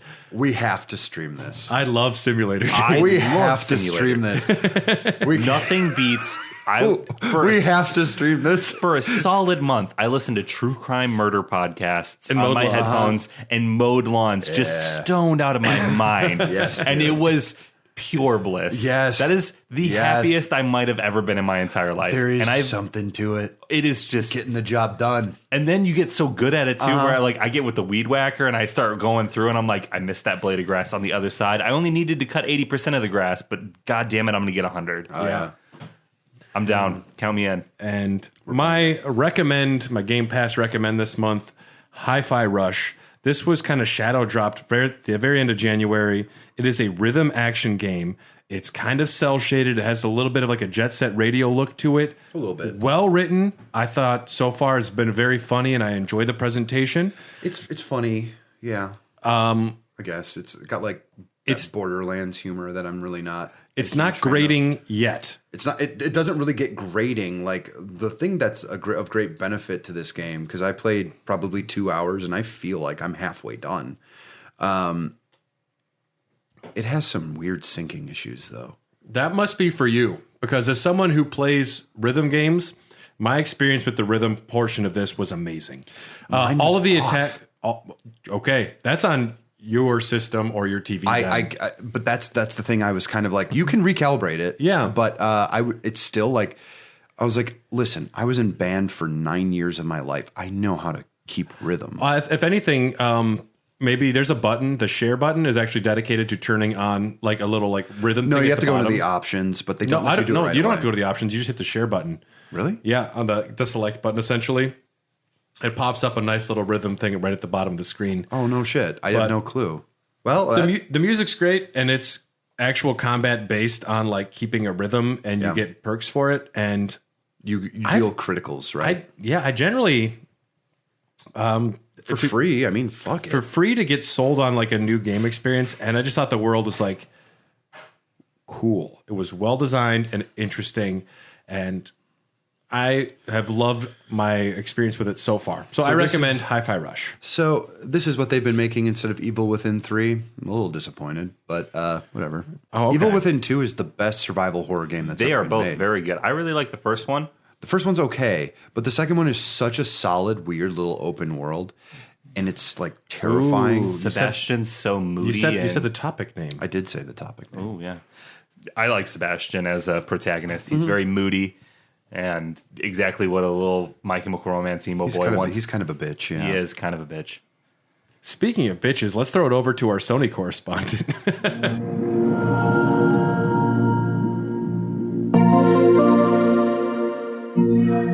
Yeah, and since we were picking names, I'm picking PlayStation Spartacus because PlayStation had the greatest name for their online service, and they chose to throw it away. So I'm going to Spartacus now. No, you should go with Spartacus Plus Premium. Yes, welcome That's way better. Spartacus Plus Premium. Here we go.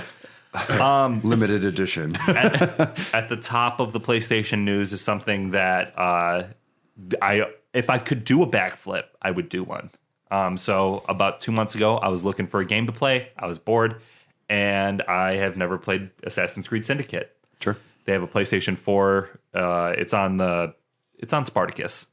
Okay. So I played it because even our Sony correspondent doesn't know what to call it. It's Premium Plus. See? Yeah, it's stupid. Fix your shit. Game Pass. Get it. Chat Xbox wins again. So I played Assassin's Creed Syndicate. I know it's like the last one of the old formula, essentially, before they switched it over. That's London? Yes. Yeah. And you play as the twins. I played it for like 2 hours, but Evie and Jacob? Something like that. Okay. That's correct. But it has a shading and shadow issue where the shadows will clip really badly when you're outside or in cutscenes, and it's nonstop. So during a cutscene or during a fight, you have a building shadow just popping up and down, like I love shutter shit speed, like 32 frames a second, just like bah, bah, bah, bah, bah, bah, and it's unplayable. Reminds me of Unity when I was talking to my dad, and then literally my dad had no face. They're just eyes and like teeth. Yeah. Well, I mean, that's just those Assassin's Creed games upon release. Those are day one patched. I mean, their quality has actually gone up now that they're not doing them each year. Yeah. Like now that they actually can optimize, like they're doing fine now.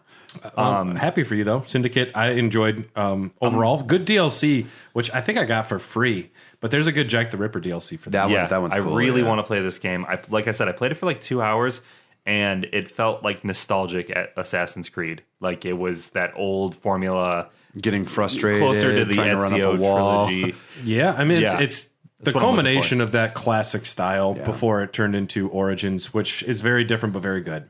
I like this new style a lot better. I'm surprised Ubisoft even went back and fixed it, because it's a PlayStation 4 game that was just something happened in the port to the PlayStation 5. Oh. And on Reddit from like 2 years ago even, where people are like, just give, like, there's no fix. They'll never fix it. There was screenshots of like contacting Ubisoft support and them saying we're working on a fix. And then out of nowhere, they're just like, hey, we fixed it. And the patch is actually out and updated. So it's a game that I can play relatively soon. Oh, wow. I'm wrong. So that makes me really happy. That is cool. If you want to play an Assassin's Creed from 10 years ago. Yeah. Which I am totally down to do eventually. I'm a completionist in the series. Okay. I played through all of them up through Origins so far. I go in order, so I've missed a few. because I need to know Will what you get happened. Will you get a physical Valhalla? No, well, maybe. I mean, it's gotten to the $20 range. Which Valhalla's if Valhalla goes down to 15, then I'm in when I see it. But I know it's at least a year off before I play it because I have to play through Odyssey still. So there's no rush. Odyssey's a big one. Yeah, Odyssey's better than Tom Valhalla. played it for the first 2 years I was on the show. Yeah. Yeah. He was like, I'm just playing that again. I'm like, It wasn't again. It was still. Yeah. Still. Their games take so long to beat now. there's too much to see. There are certain games where I put my foot down. I'm like, I'm not completing stuff, and It's hard. they just give you the options. Like, if you want to get all of the chests, yes. If you want to get all of this, yes. If you want to get all of that, they have tiers of stupidity. Their collectibles have never gotten as good as the sea shanties. And if they kept giving me shit like that, I'd feel awesome. But even Tyler, there was one Dogcast where you were saying like, why do I want this stupid thing? Like you were like, because you were playing Valhalla, right? Yeah. So you were like, oh, I had to get this dumb collectible, and Yeah. the collectible like has no value inherent to the game. It's just literally just a check mark. I put my foot down for like a little bit of Ragnarok. I collected almost everything, but Yeah. And Hogwarts Legacy kind of has a bunch of shit like that where it's like, hey, go find these things. you have to Go find, and then you follow the stupid fucking butterflies into the forest, and they reveal a chest. And then when I open the chest, and it takes about 30 seconds to a minute and a half to follow these stupid fucking butterflies into the forest for me to get a piece of gear that isn't even up to my level. Like, it's not. I'm just gonna sell it for 90 coins. Like, get the fuck out of here, Dude, I've seen your let's- butterfly tramp stamp. I know you like butterflies. Let's save this discussion for Okay. the open world Yes, section yes, because absolutely. I definitely want to talk about that. Yep. What else is happening with the phony PlayStation? The phony PlayStation. The Quit finding mom and dad. March monthly games. I fucking love the PlayStation. I like it fine. I don't own any anymore. Free games for the month of March. You're getting Battlefield 2042, which for me is going to be super interesting because I like the Battlefield games. I would have never paid money for this dog shit game, but if it's free, I'll give it a shot. I've kind of preferred Battlefield games to Call of Duty for my online multiplayer. Same here. Battlefield 1 was maybe the World War I one. Yeah, that was the coolest one I think I've great. played. Very good game. We're also getting Minecraft Dungeons, which I am super looking forward to. I played it with my friend. Yeah, I had a lot of fun. This is really fun. Isn't if it you like play a with gauntlet friend. game? I was really drunk when I played it. Okay. And it was like a year and a half ago. But it's like a combat dungeon crawler Minecraft game. And I am down with that. And then we're also getting Ghostwire Tokyo is going to be on there, the Uncharted Legacy of Thieves collection, Tom Clancy's Rainbow Six Extraction, and some other games, but I got to get over to the PlayStation State of Play. Yes. So the PlayStation VR 2 came out, and you can purchase one for like $550. I'm not a huge VR fan, but I know you like them, right, Brad? I love the VR. It's something I don't play relatively at all, but the experiences I had with it were all exceptional. I enjoy it as a concept. I would just prefer the controller and sitting down and just playing. You can do that with a lot of games. I really want to try these new controllers in the VR too. They do look cool. They look cool. But yeah, like when I'm playing Skyrim on the VR, I would never use those motion controls. No, those motion controls are bad. If those sticks, whatever Actually worked. the move controllers had analog sticks on them, that's all you need. Yeah, you're not going to get better movement by like leaning or aiming and jumping. No. That's stupid. And silly. if all I need is analog sticks and they have those on those new controllers. Well, you can just choose to have your controller. But in also, VR. then you also like you have the headset on. You have to grab these controllers. You have to switch it out. It's stupid. Yeah. But with these new controllers, you don't, which is nice. Yep, and So you can just use them as a regular controller if you want? The new hand controllers that they got are like the motion ones, but they also have analog sticks. Yeah, so it's a major step up. Yeah. The Oculus already had thumbsticks, did it not? Yeah. I definitely will get the VR2 once it does a big price drop or the new model comes out, because I'm not in a rush right now. Yeah, or if they have a bigger catalog of games. Yeah, there's nothing on there yet that is like I don't want to play Aloy Goes on a Boat Ride. Yeah. They did drop quite a few trailers for new VR games in the State of Play. The first one we got was the Foglands, which looks like a weird Western Dishonored type game. Ooh, I'd like that. Kind of more cartoony graphics, shooting and stuff. I don't know. It's a VR game. Shooting and stuff. The VR game that did catch my attention, though, is called Green Hell. It's like a survival, you're in the wilderness, kind of like Rust style. Oh. You start with nothing and you craft your way up. You can build a hut. You can fight tigers and shit. The graphics on it did look pretty fucking insane, though. Like when it rained, it looked really cool. The dynamic lighting through the trees and the shading was all pretty cool. So that world in VR would be really immersive. The problem is, though, when you're watching trailers, they're on your high-def TV or computer screen versus what I know that it's not representative. And True. Once you actually see things in 3D, it might look way better or it might not look as good. And Well, it's tricky because even when you're trying to stream or show somebody what's going on, one thing that VR2 is doing that I think is cool is there's going to be like options to have other things up on the screen compared to what people are seeing. So you could have a game where you can interact differently than what someone's like interact with them in a different way. Damn. Okay. I'm very excited about it. I'm glad you're like the resident VR enthusiast because they give me motion sickness a lot of the time. So I feel like kind of at a disadvantage. It's fucking designed to almost because it's working with your eyes, but your inner ear is not doing shit. No. I know they say like put a fan on you to like simulate movement. I've heard about that. Yeah. Weird. I've also heard that. I've heard a lot of people like once they switch to a controller, suddenly they're fine. Yeah. Like even Skyrim gets a little weird because the aiming is still with the sticks, but then your head is moving. And You aim your arrow by looking. yeah, that part rules, dude. Yes. But what I do to help simulate my body feeling it is when I'm playing a game and I get hit. Dylan just sitting next to me and he punches me every time I get hit. He just watches. And that helps me feel like I'm in the experience. And then once you start crying, I have to make you pancakes. And really, if you can get a Dylan to go with your VR, it is the way to go. Yeah. Dylan sold separately. Dylan sold separately. I cost an extra $200. Yeah. 200. Just 200. I'm not even worth the amount of the system. There'll be a sale soon. Yeah, there'll be a sale soon. Next was Synapse. It's like a shooter, which I wish they had a gun controller for these types of games. I know on the PlayStation They will. They had it on the PlayStation VR 1, and that's the first time I played a PlayStation VR was with the gun controller. Yeah, those ones are pretty cool. But this is another shooter where you shoot faceless people. Great. As you do. Looks kind of cool. They had two that I missed, apparently. Did you guys watch anything about Journey to Foundation or Before Your Eyes? No. Yikes. I missed both of those. Those sound... I don't know if I'd say you missed them. Yeah, it was more... I think I kind of like blurred out the VR stuff because I was like, this doesn't really speak to me. Sony's really... But in this state of play was very much a VR state of play. It's a VR state of play, yeah. And they need to. I mean, this is a new console that just dropped. And the fact that I was able to just go online, I was looking at it. It's been almost 3 years. I don't know. The VR2, though. Oh, the VR2. It literally just released. Right. And I was able to add it to my cart just now. I'm not buying it, but I was just seeing, like, you just wanted to see if you could. Can I do that? And I could. Yeah. Which well, it's is surprising. $550, which is good golly. expensive. But and there's still a cord. That's my biggest downside. Once they get cord. Even if it's only one cord, it's too many cords.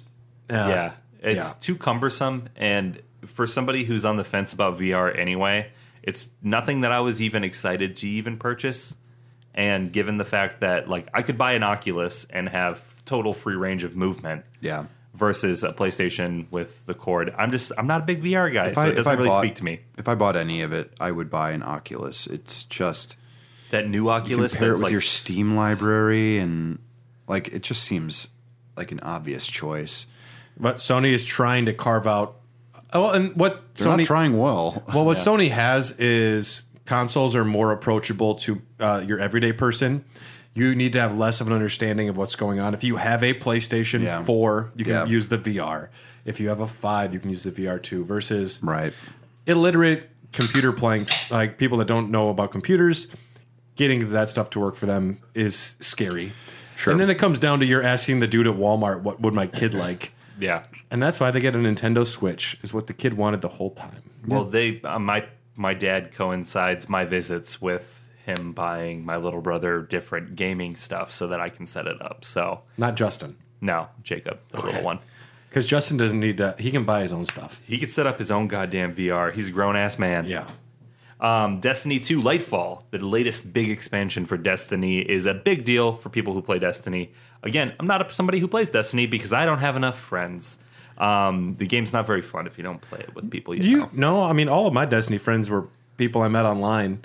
And same back in Destiny 1 times, but there will be a point where I get into Destiny 2. Kind of once it's all released, then I'll just be like, all right, I'll go play for maybe 3 or 4 weeks. I would play with you. Yeah, because I'm into it. Yeah. I played the fuck out of Destiny 1, and Destiny 2 just seemed like more of the same. I played through every expansion of Destiny 2 up until the one before this, and it was on my PS4, and I'm not going to do all that again, so nope. Well, they transfer over now. Your character. I don't remember any of that information. I think it does. But how would I retrieve that information? Like with my email? I think so. Really? I think I had so. some really rare weapons. Well, like brutally rare. What's funny about Lightfall is the person in the trailer kind of looks like Will Ferrell's character from Megamind. Megamind. That's all I can see when I see that. And that turned you on?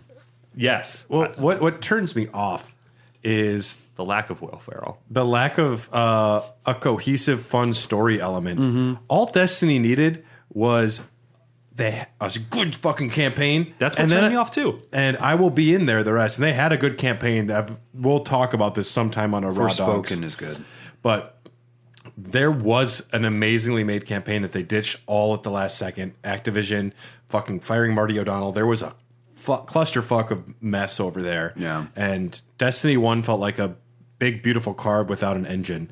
Yeah. And but those guns felt so good. the guns felt good, though. And that's why I could play it forever, even though all the enemies are big, dumb dummies. That is a bullet podcast. sponges. That was a podcast game by its very definition. Yep. And, ooh, it's a purple Engram. I got excited. Oh, it's nothing. I like the gambling aspects of it.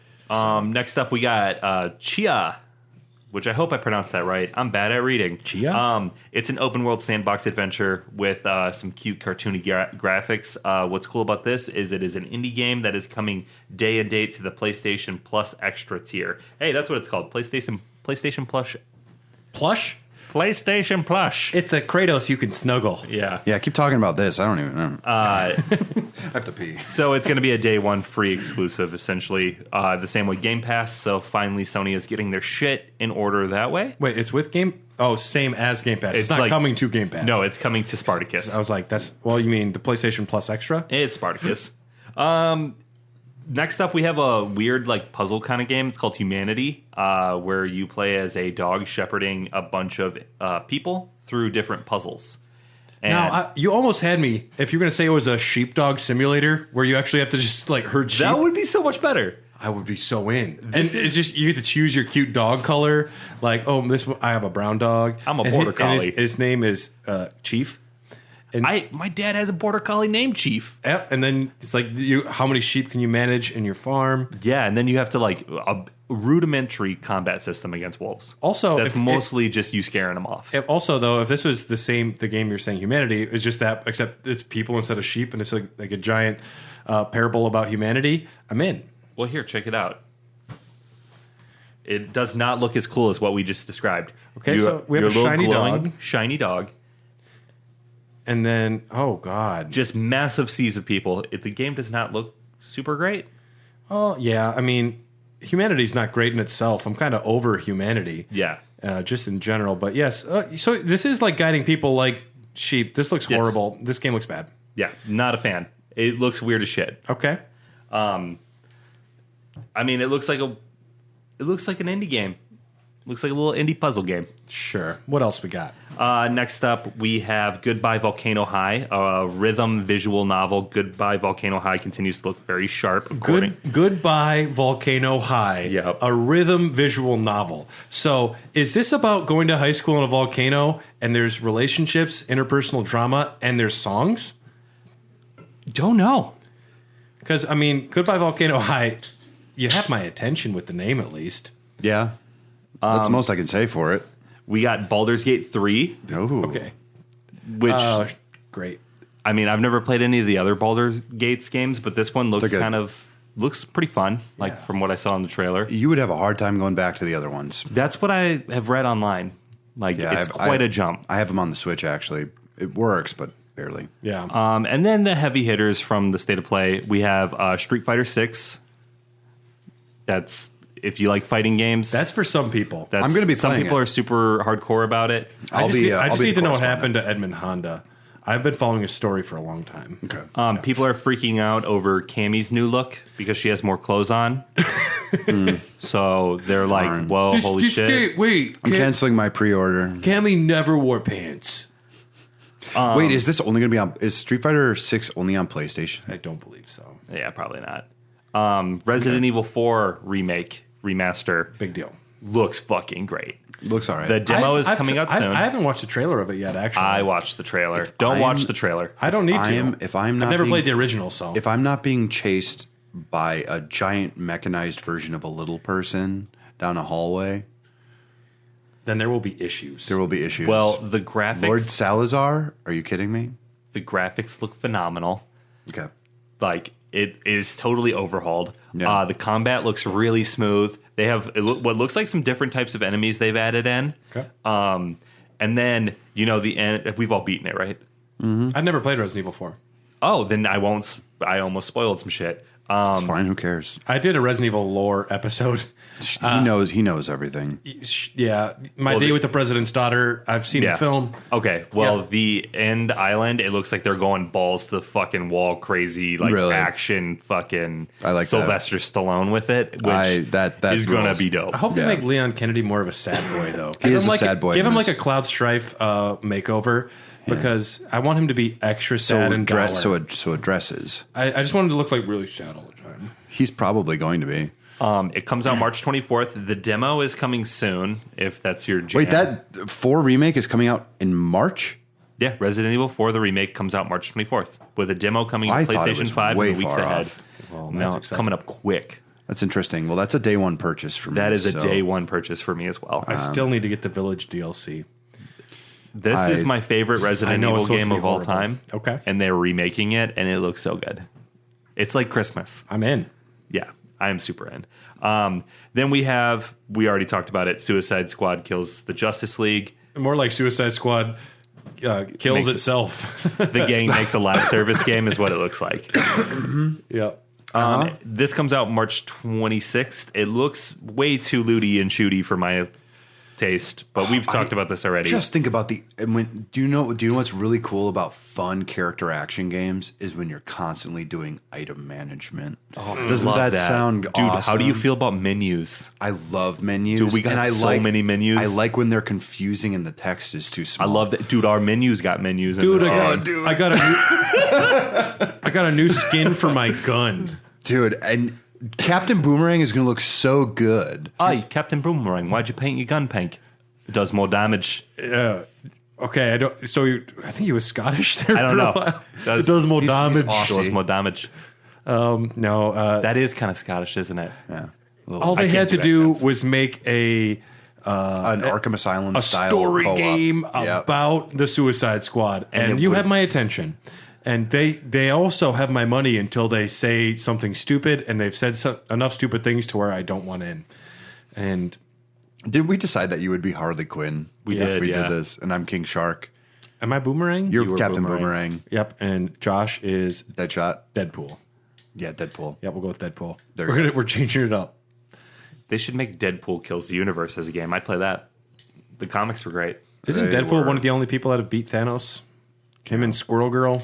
He only beat Thanos through like crushing his spirit because Death is in love with Deadpool and not Thanos. Thanos loves Death. Oh, yeah, Death that's loves right. Deadpool. Yeah, so that's the PlayStation news. Do you have any big recommends from the new games on Spartacus Plus Premium? The Forbidden Wilds is still on there. I would say play that one, especially if you have a PlayStation 5.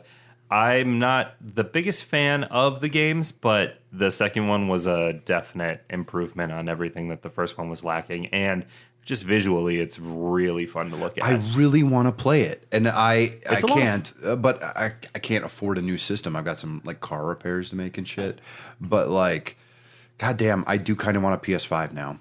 I do kind of want one. Forbidden Wilds is a lot better than just Forbidden Horizon. West? Yeah. Wait, okay. West Wilds. There's That's too why I was many- confused Yeah, at yeah. first. But I got where you were coming from.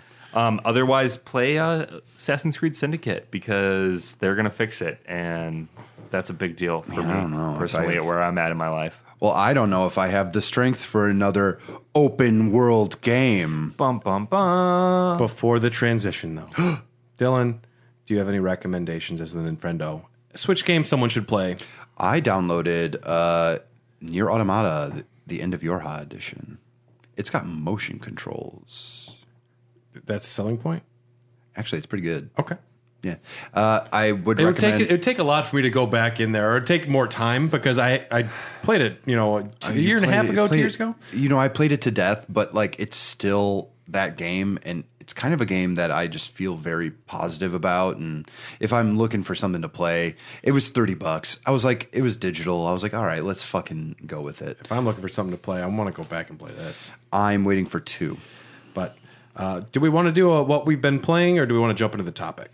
Well, I think we kind of got out what we've been playing. I played God of War Ragnarok. I beat the fucker. I'm 98% done, 100%, like as far as 100%ing it goes. Overall, I will say I loved the game, and the things that I didn't like, I fucking hated. but mostly I loved it. Yeah, you put that pretty nicely. Concisely. I feel the same way. Yep, that's my update. If anyone else has anything they want to mention, quick. I can't. I mean, I play a lot of video games, but I play basically everything new on the Game Pass. That looks pretty good. I will say, Atomic Hearts. I deleted it. Okay, I wasn't sure. I'm just so appreciating the world design so far before the gameplay has started. It is they make a lot of baffling choices. Okay. There's a lot of asset reuse because you know how beautiful and open it kind of looks at the beginning. A lot of it's a shiny hallway that seems open. Now it's actually a lot of dingy hallways and destroyed hallways full of robots who want to rape you. Well, no, most of the robots don't want to rape you. Just the fridge. Okay. And you have a glove that talks to you, and the glove is kind of cool. But one of the biggest problems in this game is every cabinet and drawer is openable, and it might have shit that you can use. Oh God, later. no! And you can't do that to me. It is frustrating because sometimes you might miss something good, and there's like the core concept of the game is very good, but they've mapped buttons very strange, and they've mapped abilities in weird ways. Now imagine you're aiming with your right stick, right? You have to press Y to activate your shock ability. Okay. So you have to take your hand off the aimer to press Y. You have to take your thumb off the aiming. Not with my Elite controller. Not with your Elite controller. Do you have a PlayStation 5 Elite controller? No, I have it on Game Pass. You do the index finger reach around where you go over the top. Yeah, that's not going to fly with me anymore. That is not. It's just bad game design. There should be like a weapon wheel or something, and there is none of that to be had. The world's interesting. The main character is an unmitigated prick. I cannot handle him. I don't know what it's like in native Russian. I don't know. And it's a Russian game? It is a Russian-made game, and in fact, weird. You didn't know that? I know it was set in Russia. That's all I knew about it was that it was a Russian-made game. There are people boycotting it. I feel weirder about it now. How's the dialogue? Bad. That's all I know. Ukraine is dumb. That's all. They say that a lot. Well, Ukraine never existed because the USSR is still very successful. Yeah. I feel different about the game now, knowing that. That's a hill that I'm much more ready. So I did the research on where, but also money was coming from. Russia's not Putin, and there are a lot of really good people there. Well, that are being forced into it. Well, here's the thing: they asked the developers to take a side, and they said they wouldn't take a side. Well, yeah, because then you're going to end up pushed out of a window. I honestly, I'm like, the Russian people are not Putin, like you said, and I'm like, these people. Russia still made famously a doesn't game. have railings or ledges. That's why everyone keeps falling out of. People are really curious. They just like heights. They like looking over to see the birds. I dare you to look over the edge. Yeah, do it. I felt no loss. When I clicked basically uninstall on my game. It's like when Andy throws Woody to the ground, says, "I don't want to play with you anymore." Yeah, that's how you delete games. I felt I did not feel any this is how I know that I wasn't really into it, even though I was kind of enjoying what I was doing. I hovered over the button and I was just, oh, fuck it. And then later on, I wasn't like, now I got to do another 107 gigabyte download of this horse shit. Oh. I felt fine doing it. I don't agree. Obviously, we stand with Ukraine on this podcast. I think it's safe to say. Yes, we do. And I felt no love lost. If you have Game Pass, your money was already going to it anyway. So I don't know what to tell you. That's also a point. Like, if you buy Game Pass, everything that's on Game Pass, you're supporting those games a little bit. Yes, you are. That's not a point that needs to be made. But some people have been coming out saying like Game Pass is damaging to our game sales, and other people are like, well. Yeah, it's kind of obviously not going to sell physical, but there's been other developers like, hey, our exposure and the amount of money we make from being on Game Pass is something we never would have gotten otherwise. So I mean, you take your own gamble. It's not like they're putting you at gunpoint. We're putting this on Game Pass. They have to ask the developers. Meanwhile, Silksong, there's missing posters everywhere. We haven't heard from you in a while. Silksong, if you're out there, just call us. Can I? Just a personal plea. Come home. We all just really would like to hear from you just a little bit. Make sure you're okay. All is forgiven. Please come home. We still love you so much. We really want to play you. And on that note, we're going to take another quick break.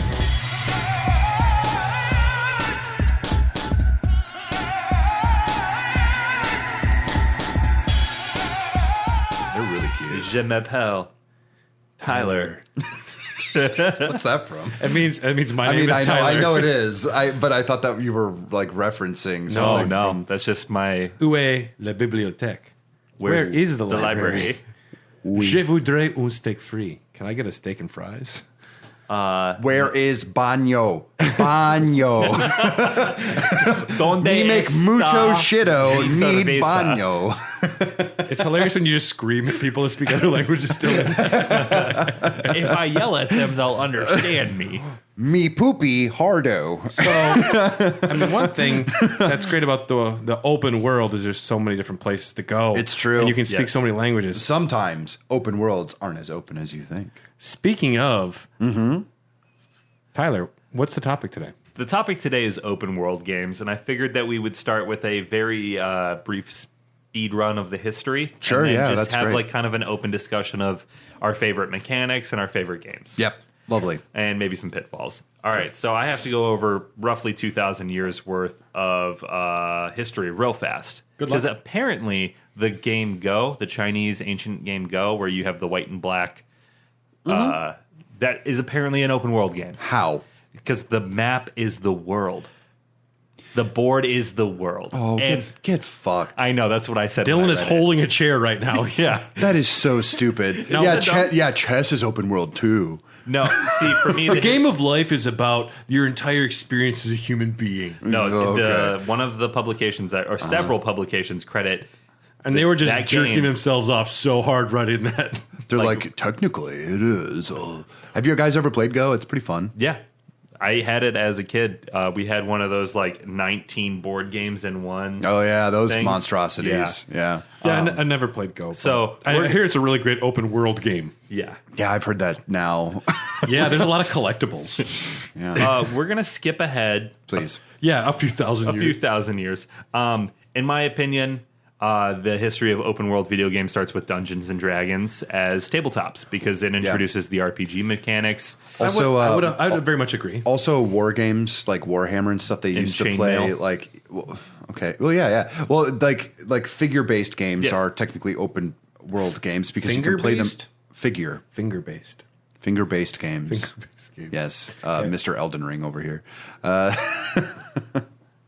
2 fingers. 2 fingers. So he said. Sometimes 3. Sometimes. You get a nice big hug. Yeah. Sorry, I love finger-based games. Me too. Sometimes.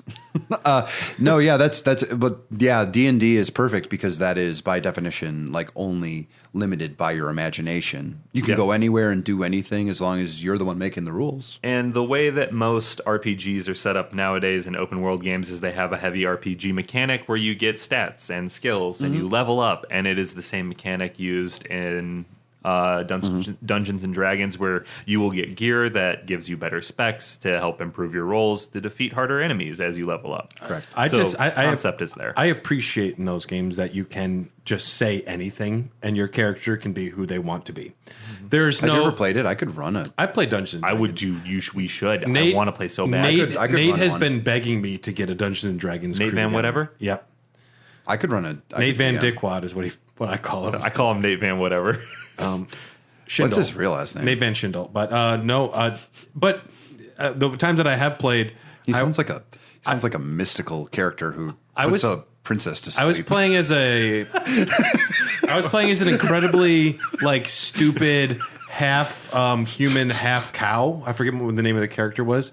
A moo man. I was like a moo man, and my point was that I was always hungry. It was just my character. Yeah. And Okay.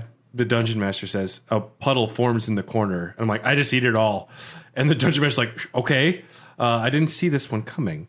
And he's Well, like, you gotta well, play a character, Bradley. well, no, and I was, but the dungeon master is like, I didn't expect someone to eat the puddle. yeah. So he had to And- come up with something on the spot. And then he's like, it's all improv. and he's baby. like, you take 80% damage to your health, but you avoid a battle. Yeah. And I was like, okay then. Damn, that's a That's win great. for you. Yeah. nice. So You're a moo man.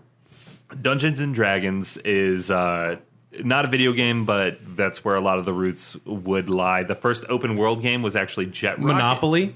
Oh, sorry. No, we're going to move away from board games now. Okay. And we are going to the first open world game, which was Jet Rocket, an arcade released by Sega in August of 1970. I have not heard of this. Wow. excited It to hear gave the about player... Now, with everything that I read in researching A Brief History, they use the term open world game very fucking loosely. Very liberally. Because there isn't an exact definition. No, there is not. And that's why you can say Pokemon is an open world game when it is not an open world game. So there's a lot of games that depends claim on the to be Pokemon, the but- first. Yeah. And there's a lot of games that claim the other one's not the first. If I ever see Go in a board game store and it says the first open world game, I'm going to throw it at someone. I'm literally going to draw something for this. The reason Jet Rocket is credited as the first open world game is because it gave the players the ability to fly around in first person and shoot at various landmarks across an open world. The game was not open, but they were landmarks. But you could go anywhere in the world and play how you wanted. Exactly. We can also Pokemon go to the polls. In the same Go article, vote?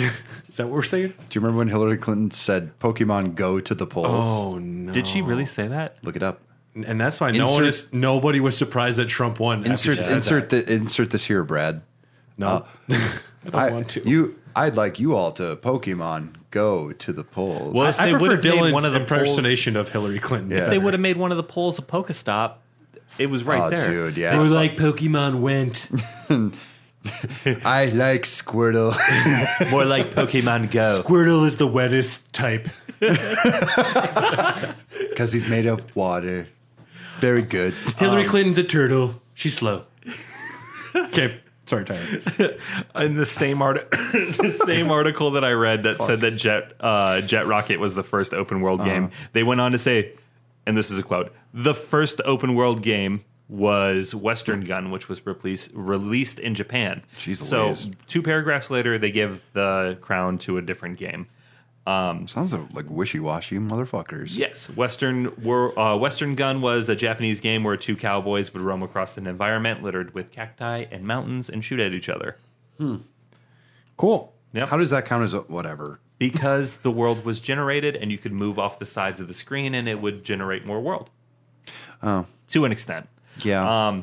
Rally X was released in 1980. I love Rally X. It is the first scrolling open world video game and the first open world driving game, and a lot of people will point at this game as the predecessor to the first Grand Theft Auto game, as like the roots. It really all comes. I have a Rally X poster that I got from MGC. Rally X is the first game on this list that I've actually played. I still have a really dirty Wild Arms poster from MGC that I was given by Gaming Off the Grid, and it is the worst poster I've ever seen.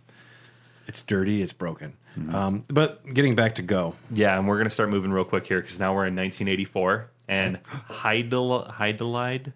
We're not helping Heidelide, you. yeah. Yep, did I get that? I got it close. And Courageous Perseus were the first true open world games because they were you explored the world on foot. Okay.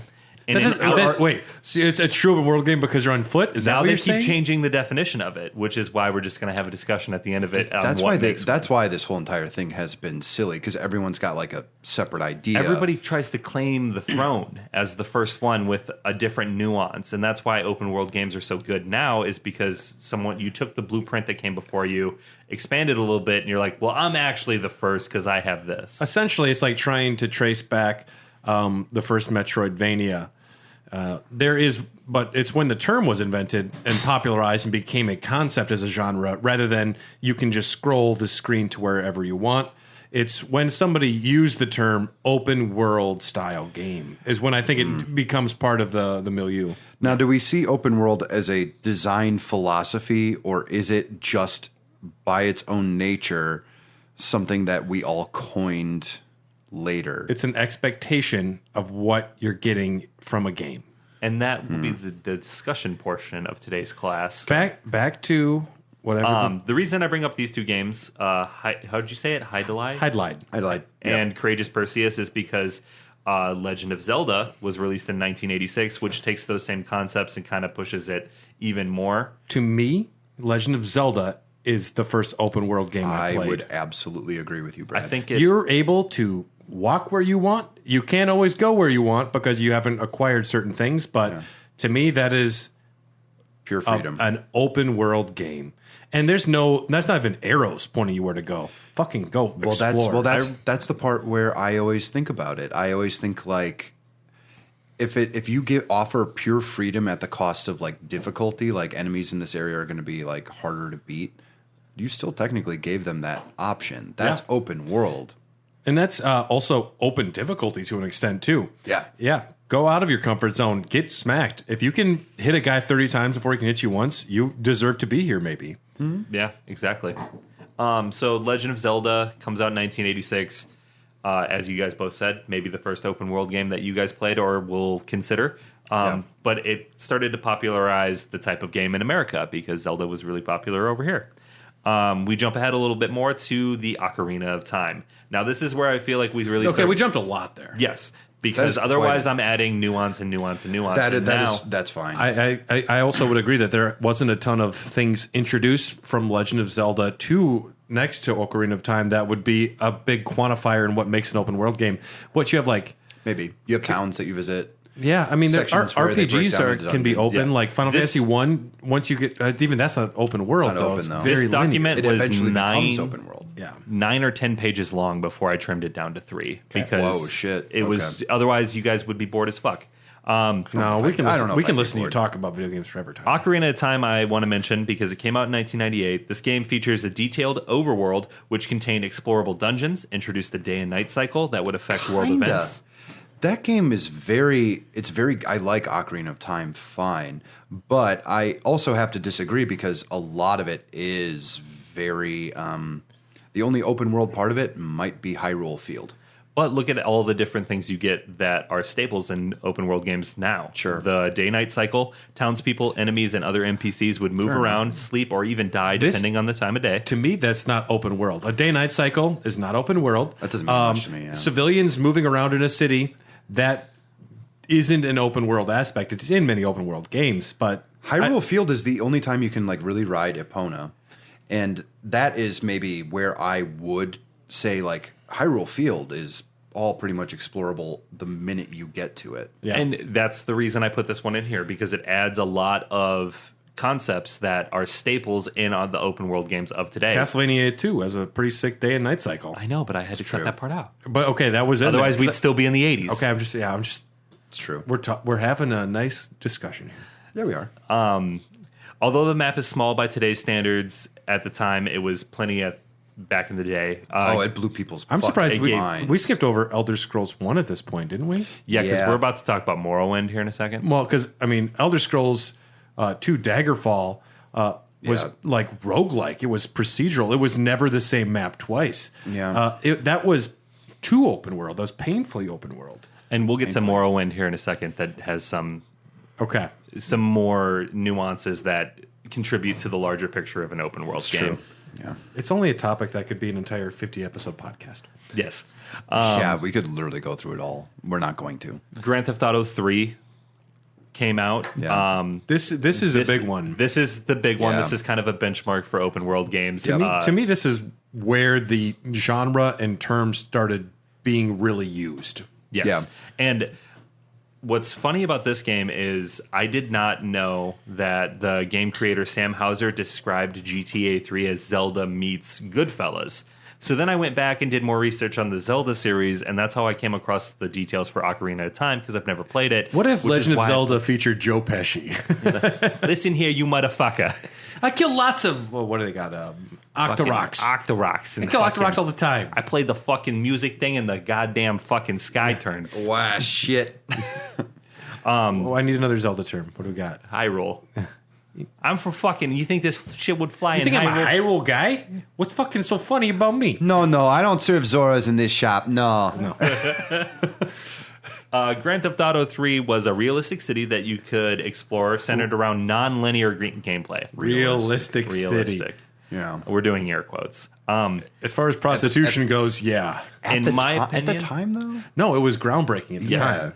And in my opinion, this is a open world game because you do not have to follow the main campaign. You can literally drive around and and run people over, shoot people. You can do whatever you want. You could drive an ambulance around and pick up hurt people and take them to the hospital. You could drive a taxi around and deliver people to their destinations. You could be a cop. You could do whatever you wanted. You didn't have to play the campaign. To me, that is an important aspect of open world games. Options. Is you don't have to do the story. Yeah. Yes. You can completely fuck around in Grand Theft Auto 3, never do missions, and be fine. And that's something that is also in, Elder Scrolls. It's not in other games that fall into this category, like Assassin's Creeds or, Death Strandings. You can't do that. You do eventually have to, do story missions. And Grand Theft Auto 3, you can give it to anyone, go drive a car. Yeah. And that's cool. And the only thing you had to do for the main campaign, or the really only benefit outside of the main story, was you could unlock the other islands the further you played the main story. Sure. That's your only motivation there. And that was smart on them to add that as a feature to kind of drive the narrative because you knew people were going to get distracted banging hookers and killing people. I think it's not a good thing because I think if they just it's arbitrary. It makes it feel less open by, there's a barrier here until you do 3 missions. But they made it canonical because in the first mission of the game, you blow up the bridge to break out of jail. Now that's cool. That actually makes it feel like explained story element. Story-wise. There's nothing worse, though, when you're in what is supposed to be an open world game and there's a fog wall. Yeah. So this is kind of where you have to get into the idea of intentionality and what the designers want for you as the player, because I don't think that's a bad thing at all. When you first start The Witcher 3, you're in White Orchard, and White Orchard is basically a mini version of a bigger map you're going to be in later, and it gets you used to the ideas of this is how the world kind of works, and these are the places you can visit, and these are the things you can do. Is it kind of like Breath of the Wild's plateau you start on? Yes. Okay. It's like a smaller version of something that eventually you earn your way into. They don't want you to be overwhelmed, and I get overwhelmed in games pretty easy, especially when I'm starting out. And a game like The Witcher throws so much at you so fast. So quickly. They're like, hey, listen, why don't you listen to this lady bitch about the army for a while? Because go find that bitch's frying pan. Yeah, essentially. And yeah, you'll meet the herbalist. That's a good quest to me, though. If someone lost their frying pan, I do want to help. Well, it actually has a pretty cool ending when you realize why he stole the frying pan. Make eggs. No, he was a spy. He used it for soup to make ink so he could write a spy letter. It's illegal. Yeah. That's illegal. That's illegal. So, and I don't condone it. That's illegal world games. That's another topic. This is where we touch on Morrowind, which came out in 2002. I actually own this game despite only playing it for 20 minutes. Morrowind had unique regions that could be explored at will within the constraints imposed by RPG elements such as character classes and a leveling system, meaning exploring certain areas would result in an instant death unless you were at a high enough level, because the strength of the in-game enemies is determined by their location and not your level, which is not something that was really popular in games before Morrowind. Since you said Elder Scrolls, since you brought it up, this makes me want to discuss a certain aspect of the topic. Morrowind is very much, you pay attention to who's saying what, you go somewhere because of what they said. You are not giving a million quest markers or maps. You have to pay attention and look through your quest logs. Elder Scrolls 4, much easier to follow. Elder Scrolls 5, here is a nice little guiding arrow, essentially. Almost anytime you want to go anywhere, we're going to give you fucking markers. When you guys play a game that is open world, how much do you want to be guided around? Do you want to have continual quest markers, or do you want there to be an aspect of complete openness where nothing is given to you? I like bare bones. I don't bare bones. I don't want any quest markers. I don't even want a map sometimes. Because this also makes me think of Dark Souls, because people say you can't follow anything if you're not paying attention. If you don't know if you're not paying attention to the random NPC elements or what's going on in the subtle parts, you won't be able to follow a lot of the quests because they're not right. No, yeah, but that's also kind of its own method of storytelling, Because then we have to broach the idea of how much storytelling is integral to your game. I think the best open world game that's ever existed is Minecraft. By definition, it is, we're not going to tell you what to do here. There's literally you're put in the world. But and that's it. But do you want a universe where there is a culture and there are cities, things you can interact with? Well, then that all breaks down to what the developers wanted and what their vision was. Like, even in Dark Souls, they're like, they offer you chances. They put you on this little after you escape the asylum, the miniaturized version of a larger zone, essentially. Yeah. They say, well, you could go that way, but there's some fucking skelly men there, and they're gonna fucking destroy you. And then you kind of figure that out real quick, and you're like, well, this seems like the safer option. You still could legitimately go through that route and do the entire that entire side of it. And eventually, you have to ring the 2 bells. And speedrunners will. They will, yeah. And eventually, you have to ring the 2 bells, which is the goal. But I don't think that detracts from it being what I would consider kind of a loosely mapped open world. Because I think something like Morrowind, because I haven't played it, but I have watched extensively about how the game works. And you can really go outside the bounds in that game. But at some point, I do like a little guidance. Yeah, that's true. Skyrim is great. God of War Ragnarok, I would never consider it an open world game, but there are periods of the game which are incredibly open where they say, go explore any of the regions you want. You have time, and you can. These quests are still outstanding, but you can only track like one at a time. And I think it'd be difficult to go back to something like Morrowind or Elder Scrolls Daggerfall or Arena back then, where it's so incredibly open that I think it's much less approachable. Well, I think Skyrim did a good job of kind of giving you the basic outline of what your main quest is going to be pretty much right away. Well, dude, Skyrim is great. There's like so many factions with their own storylines. There's multiple games inside of the game. Yeah. You could do an entire Raw Dogs just about the Dark Brotherhood. Yeah. And that's its own game. That could be its own style of game in a fantasy universe. And it's interesting to see in a game like Skyrim, because for me, when you come out of the tunnel after escaping the dragon attack, the first thing you can see is Bleak Falls Barrow right there. And I just you see went there. somewhere, you just go there. I just went there. Other people were like, well, he says I should go meet his family, depending on who you pick.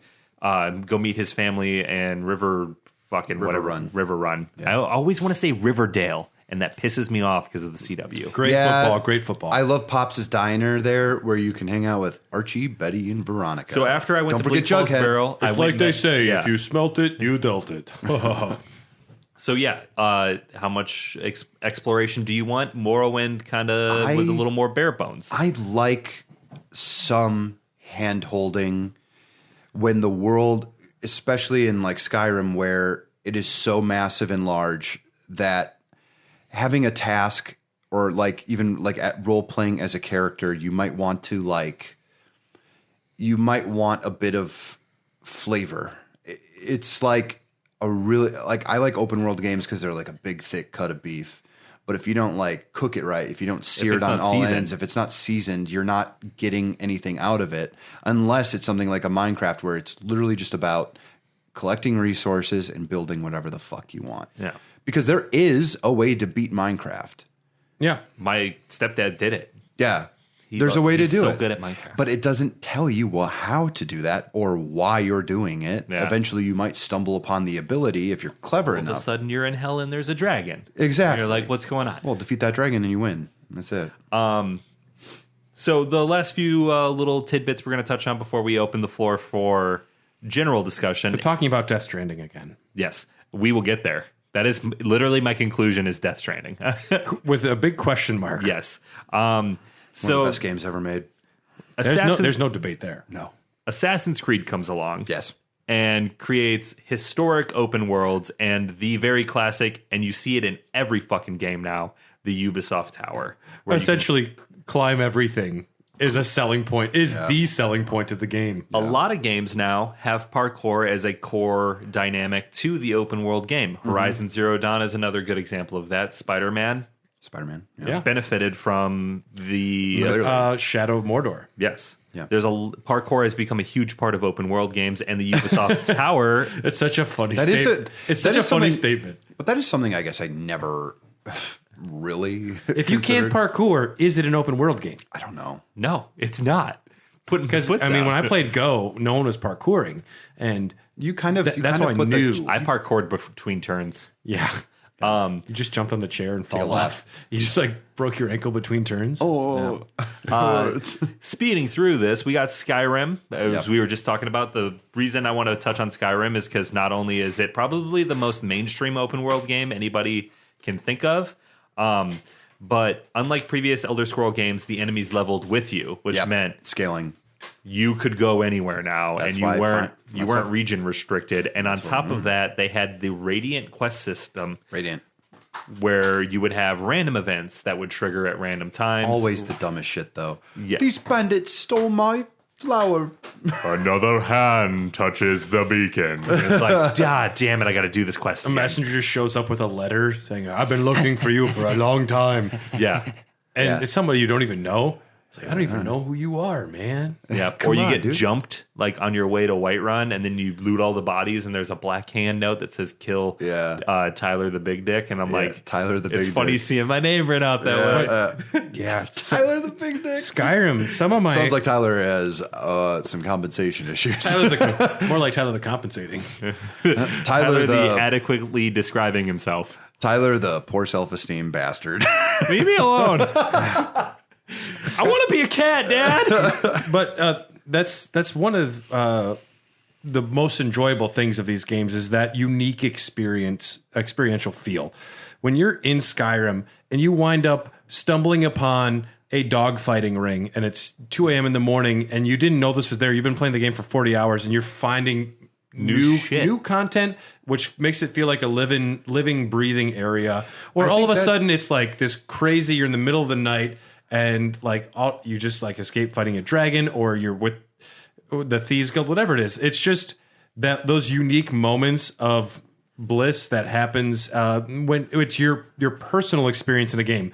Everyone in God of War Ragnarok experienced the Hafgufa, and that's just something that's happened, and it's the same for everybody. Versus something like Skyrim or Breath of the Wild or Red Dead Redemption 2. like there are Red Dead 2 you is- have unique stories, which Yes. I think is very special. And I think Skyrim really changes the game with the Radiant Quest system, because Yeah. giving a sense of random and a sense of like, this just happened to me, rather than like this was planned, that I followed a quest marker to get here. I was just walking through the woods and this guy offered me a beer and I wake up in a dungeon. Yeah, Love that shit. I do That too. is what really starts making open world games come to life. I It think- makes it feel really immersive. Well, I think that might actually be the best way to define what we would now call the modern definition of an open world.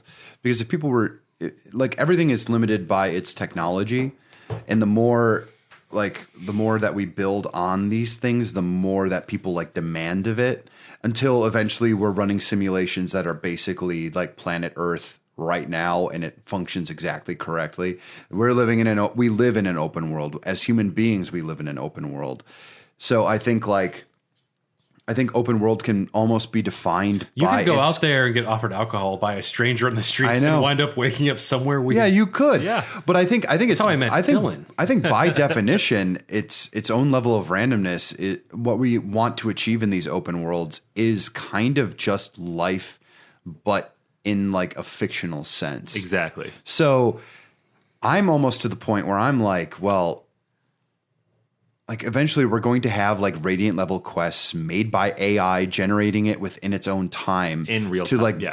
build something for you that's completely unique. Depending on your play style So- and what you've done up to this point. We're just trying to simulate life in video games. That is essentially what. But make it more fun. Yes, exactly. There's no taxes in video Yes, games. exactly. Oh fuck! I got Unless you're Turnip Boy and you have to evade them. But they make it fun. Since we're talking mainstream, perhaps the game that's most responsible for open world games coming to the forefront of popular culture is Minecraft. It's one of the most popular games of all time, and I think probably the truest form of an open world game. It is a randomly generated world that never stops growing, and your imagination is your only limitation. That is incredible. But to me, when someone says an open world game, I wouldn't think of Minecraft. It is, of course, the most open, but when I think about a giant map to explore and what you can do what you want, which I guess is Minecraft, but I also imagine more like elements that have been considered aspects of the world you can interact with, instead of everything is completely open and user generated. But it's not even user generated. It is generated by the computer. So if you travel in any direction in Minecraft, depending on, you could just literally travel. There are people who have tried traveling in one direction in Minecraft. I went west for days when I first literally do it. Yeah, you can it will keep generating and populating. Can itself. You go back? Yes. Yeah. Okay. I built an underground cart from my buddy's place to my place when we were in college, and it was all automated. And we had been playing for months, and the automated cart moves pretty quick. And we managed to tunnel our way from his place to my place. It took figured it out. Months. Yeah. But the automated train ride that we created to get from point A to point B was like a 10-minute ordeal. Yeah. Which is insane if you think about it. And then I hit go, and then I could leave for 10 minutes, and my character was just on his way traveling. Well, the crazy thing about it, too, is you're dropped in different biomes. Your start location is anywhere. And you know basically what you have to do in order to survive. Build a shelter first, and foremost. Then find food. Then, you don't have to do that either. You don't have to. You could survive the night by running around and just getting food. But most of the time, you want to regenerate your health, which involves sleeping. Yeah. But you can go anywhere and do anything. You can build crazy contraptions. You can build up as far as you want to into the sky, from my understanding.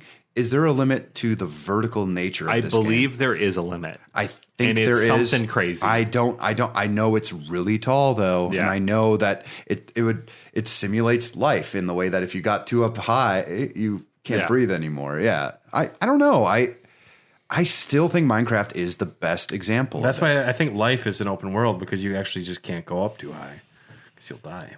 Because you'll reach the layer that takes you to heaven. I think it's easier to go to outer space than it is to go to the bottom of the ocean, though. So, well, outer space doesn't exist. It's a big blanket with holes poked in it. And lights shine out. That's my Dylan right there. That's Dylan right he there. teaches me that the world isn't round. I wasn't sure. And then, Dylan, he's like, there's an ice sheet at the end of it. So is our world truly open? I don't know. There's a big fog wall at the end. Yeah. Jesus says, "Nuh-uh." Go up here. Speaking of, my gripes with open worlds kind of are when you hit invisible barriers. Yes. Red Dead 2, sometimes you're just trying to find your way across this mountain. Well, turns out, buddy, that you can't get over there. That's bullshit. Yeah. I hate that. At least Skyrim is clever enough to hide it all with mountain ranges, which isn't it doesn't look good. It doesn't look good, but at least I understand. They hide it with your horse can't jump here. Please turn around.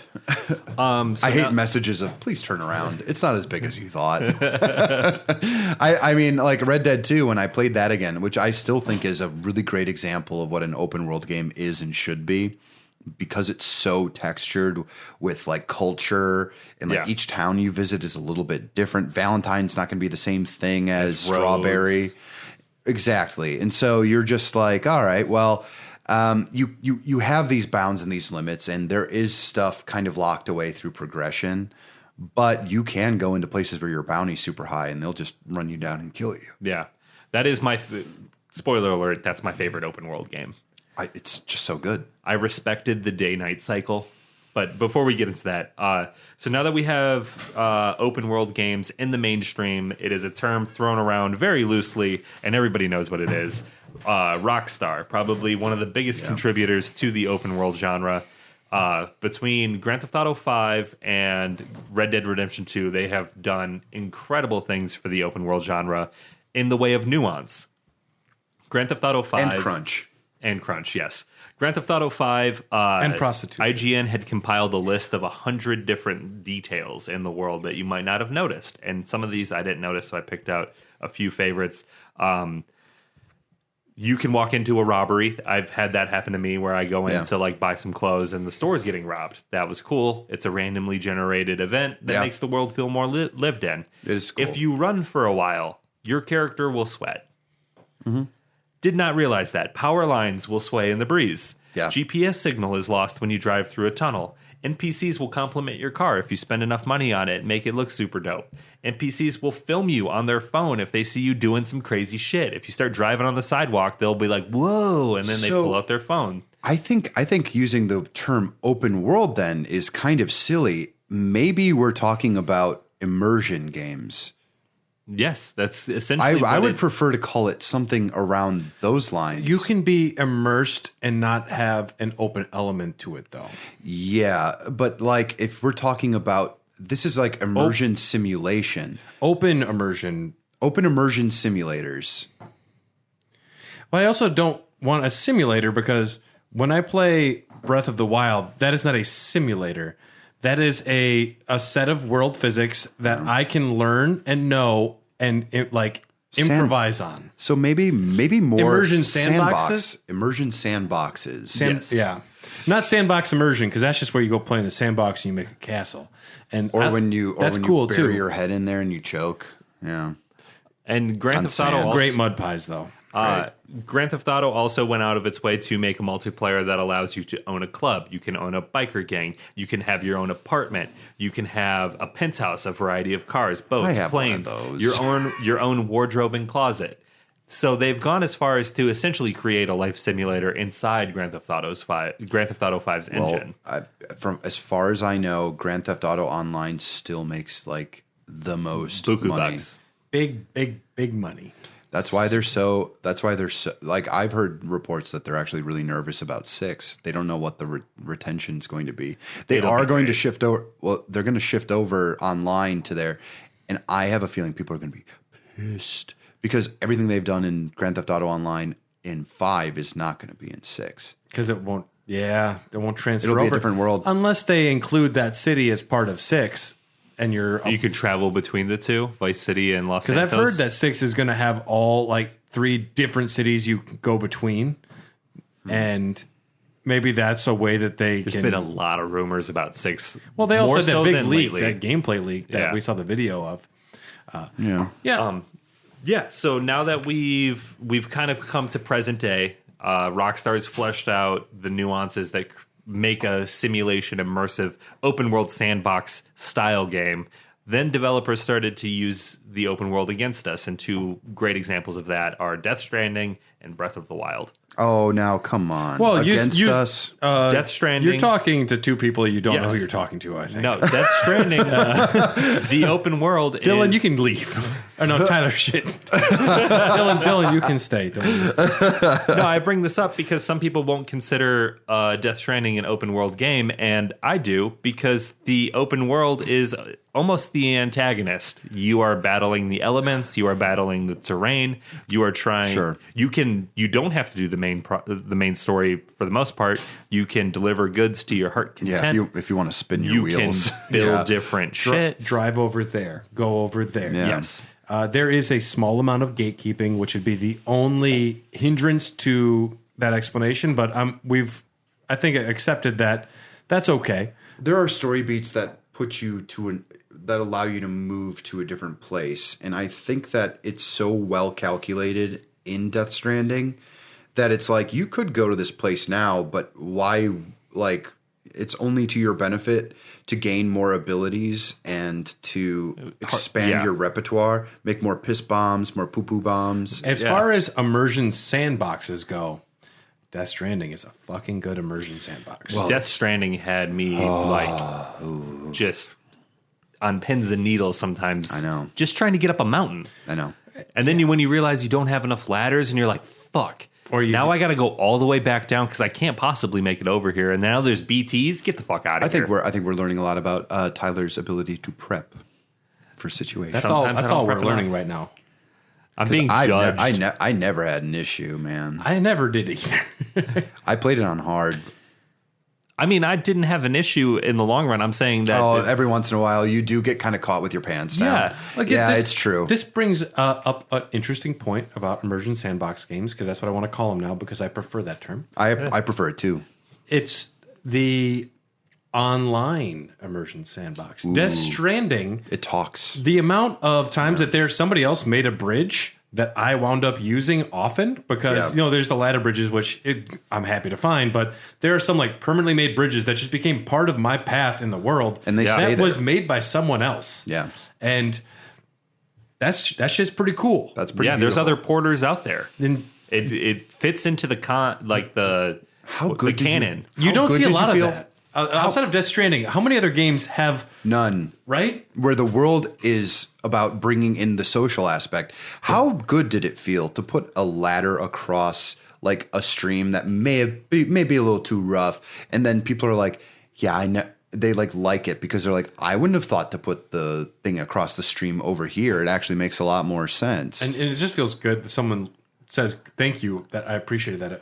It helped me. But I also find it really funny that people also dick around and make bad choices. They'll make a bridge in the middle of a giant plane. The worst bridge. And then like people would still upvote it anyway because it's like a funny joke. Yeah. It's like, oh, listen, you can drive your motorcycle across this. It's not going to take you anywhere. I made a zip line near the Die Hardman where you get that really high snowy spot. I made a zip line, like fucking line that went on for forever. It took me forever to do it. My zip line could go so many likes. My zip line could go around everywhere on the snow. Yeah. I'd never had to like walk more than like 20 feet off of it. Yeah, I made so many zip lines. Zip lines are the best. Yeah.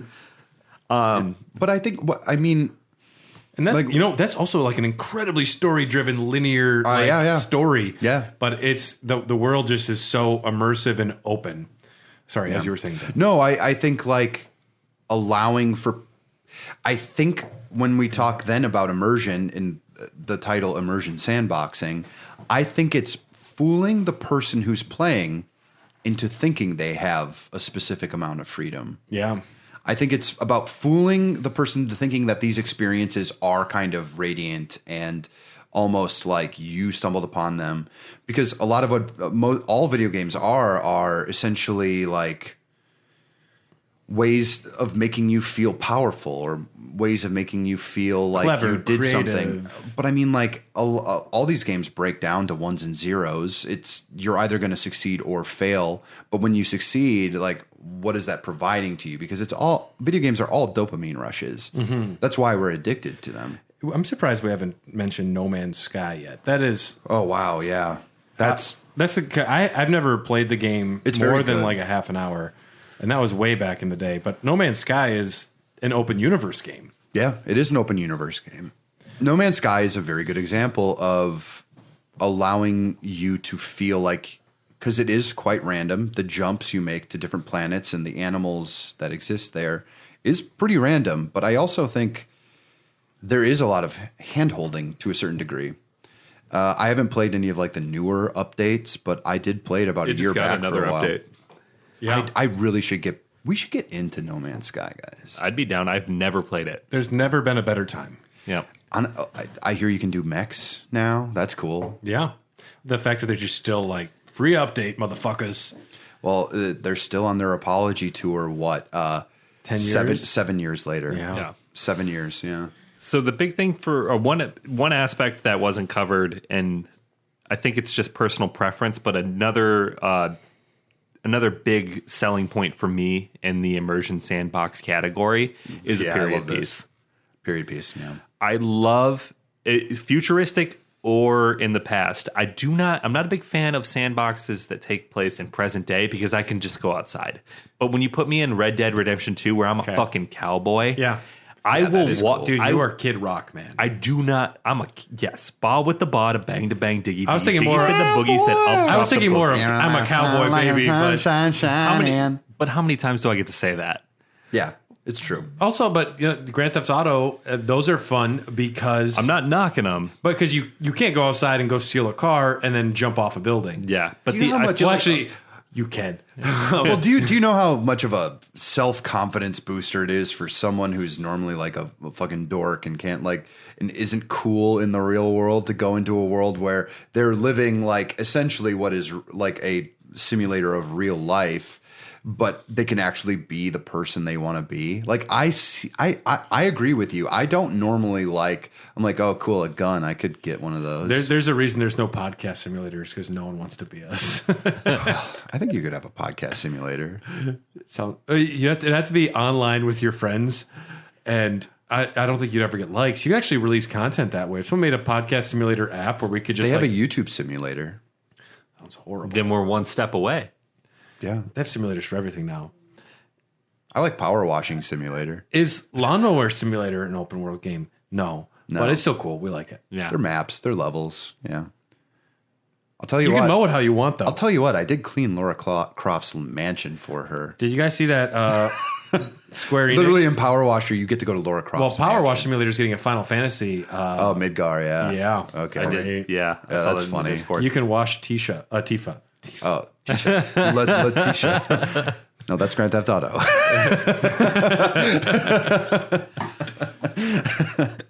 Brad, what is your favorite immersive sandbox game? My favorite open world gaming experiences, they're going to go to Skyrim, probably.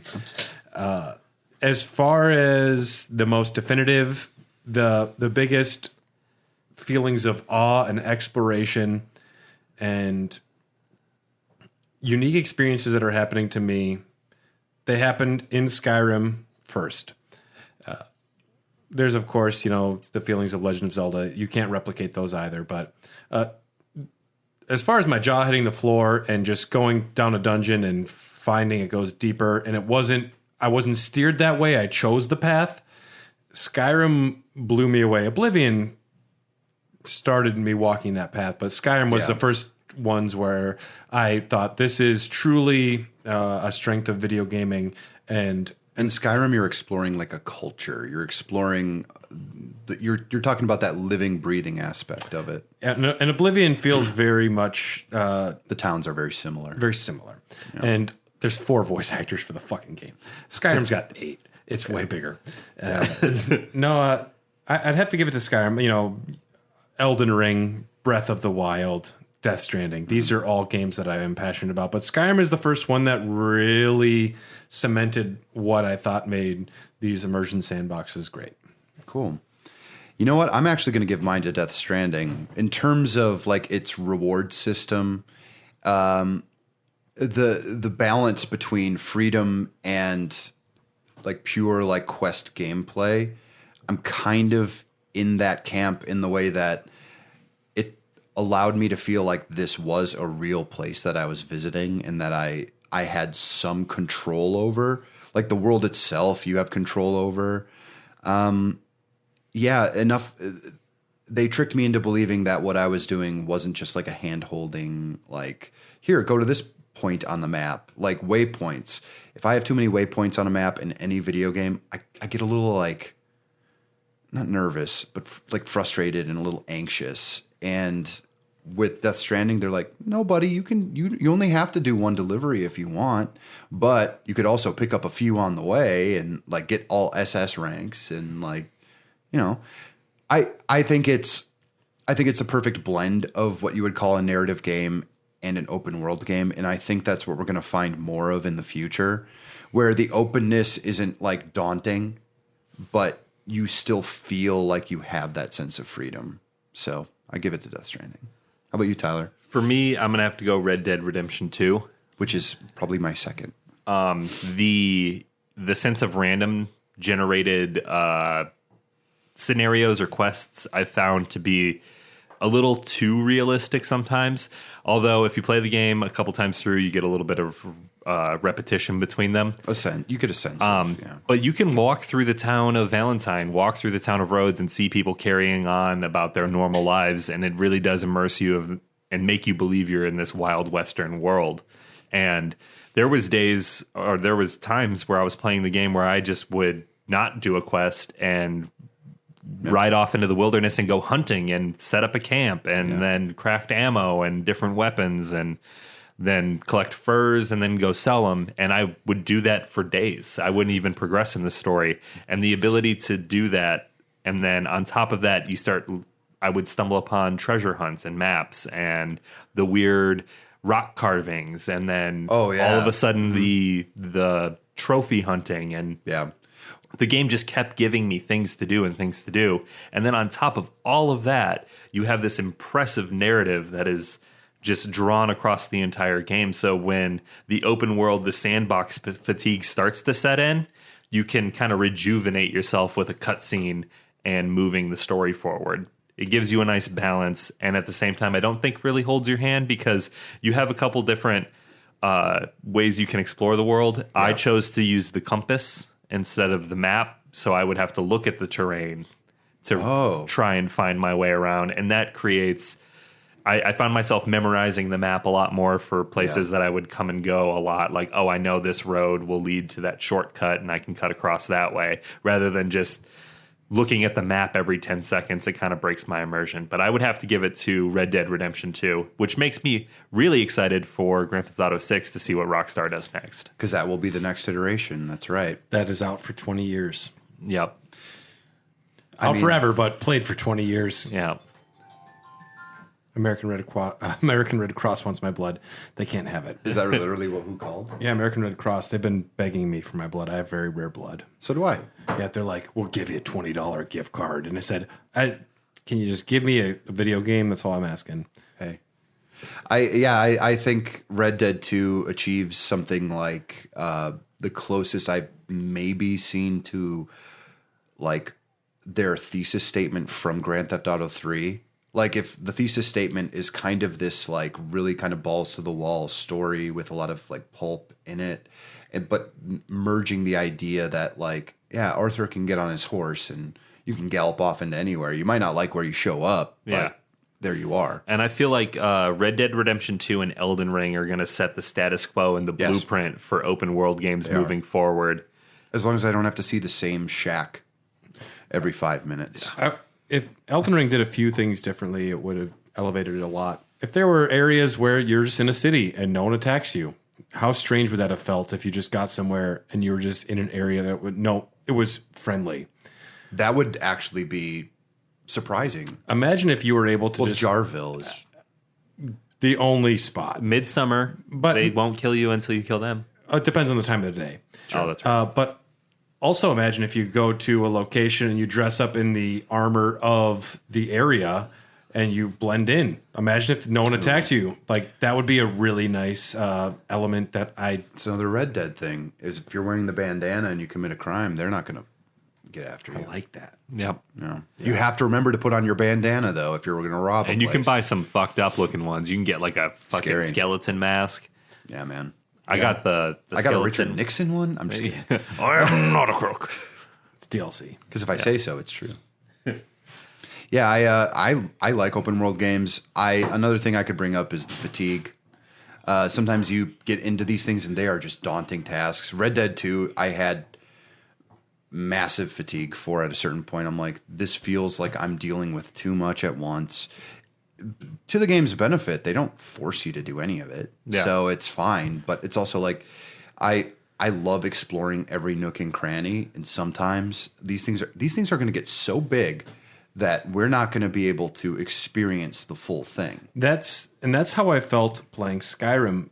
I didn't go in there thinking I need to make sure to hit every cave in this area. I went in. I remember just like I'd get super baked, and I was just like, I'm getting lost. Yeah. And that's a gameplay experience that I haven't gotten from a lot of games, where I don't have a goal other than to live in the universe and just explore. And that's something that I haven't had from a lot of other games completely. Skyrim, it wasn't about the gameplay wasn't always great. No. But it was about exploring.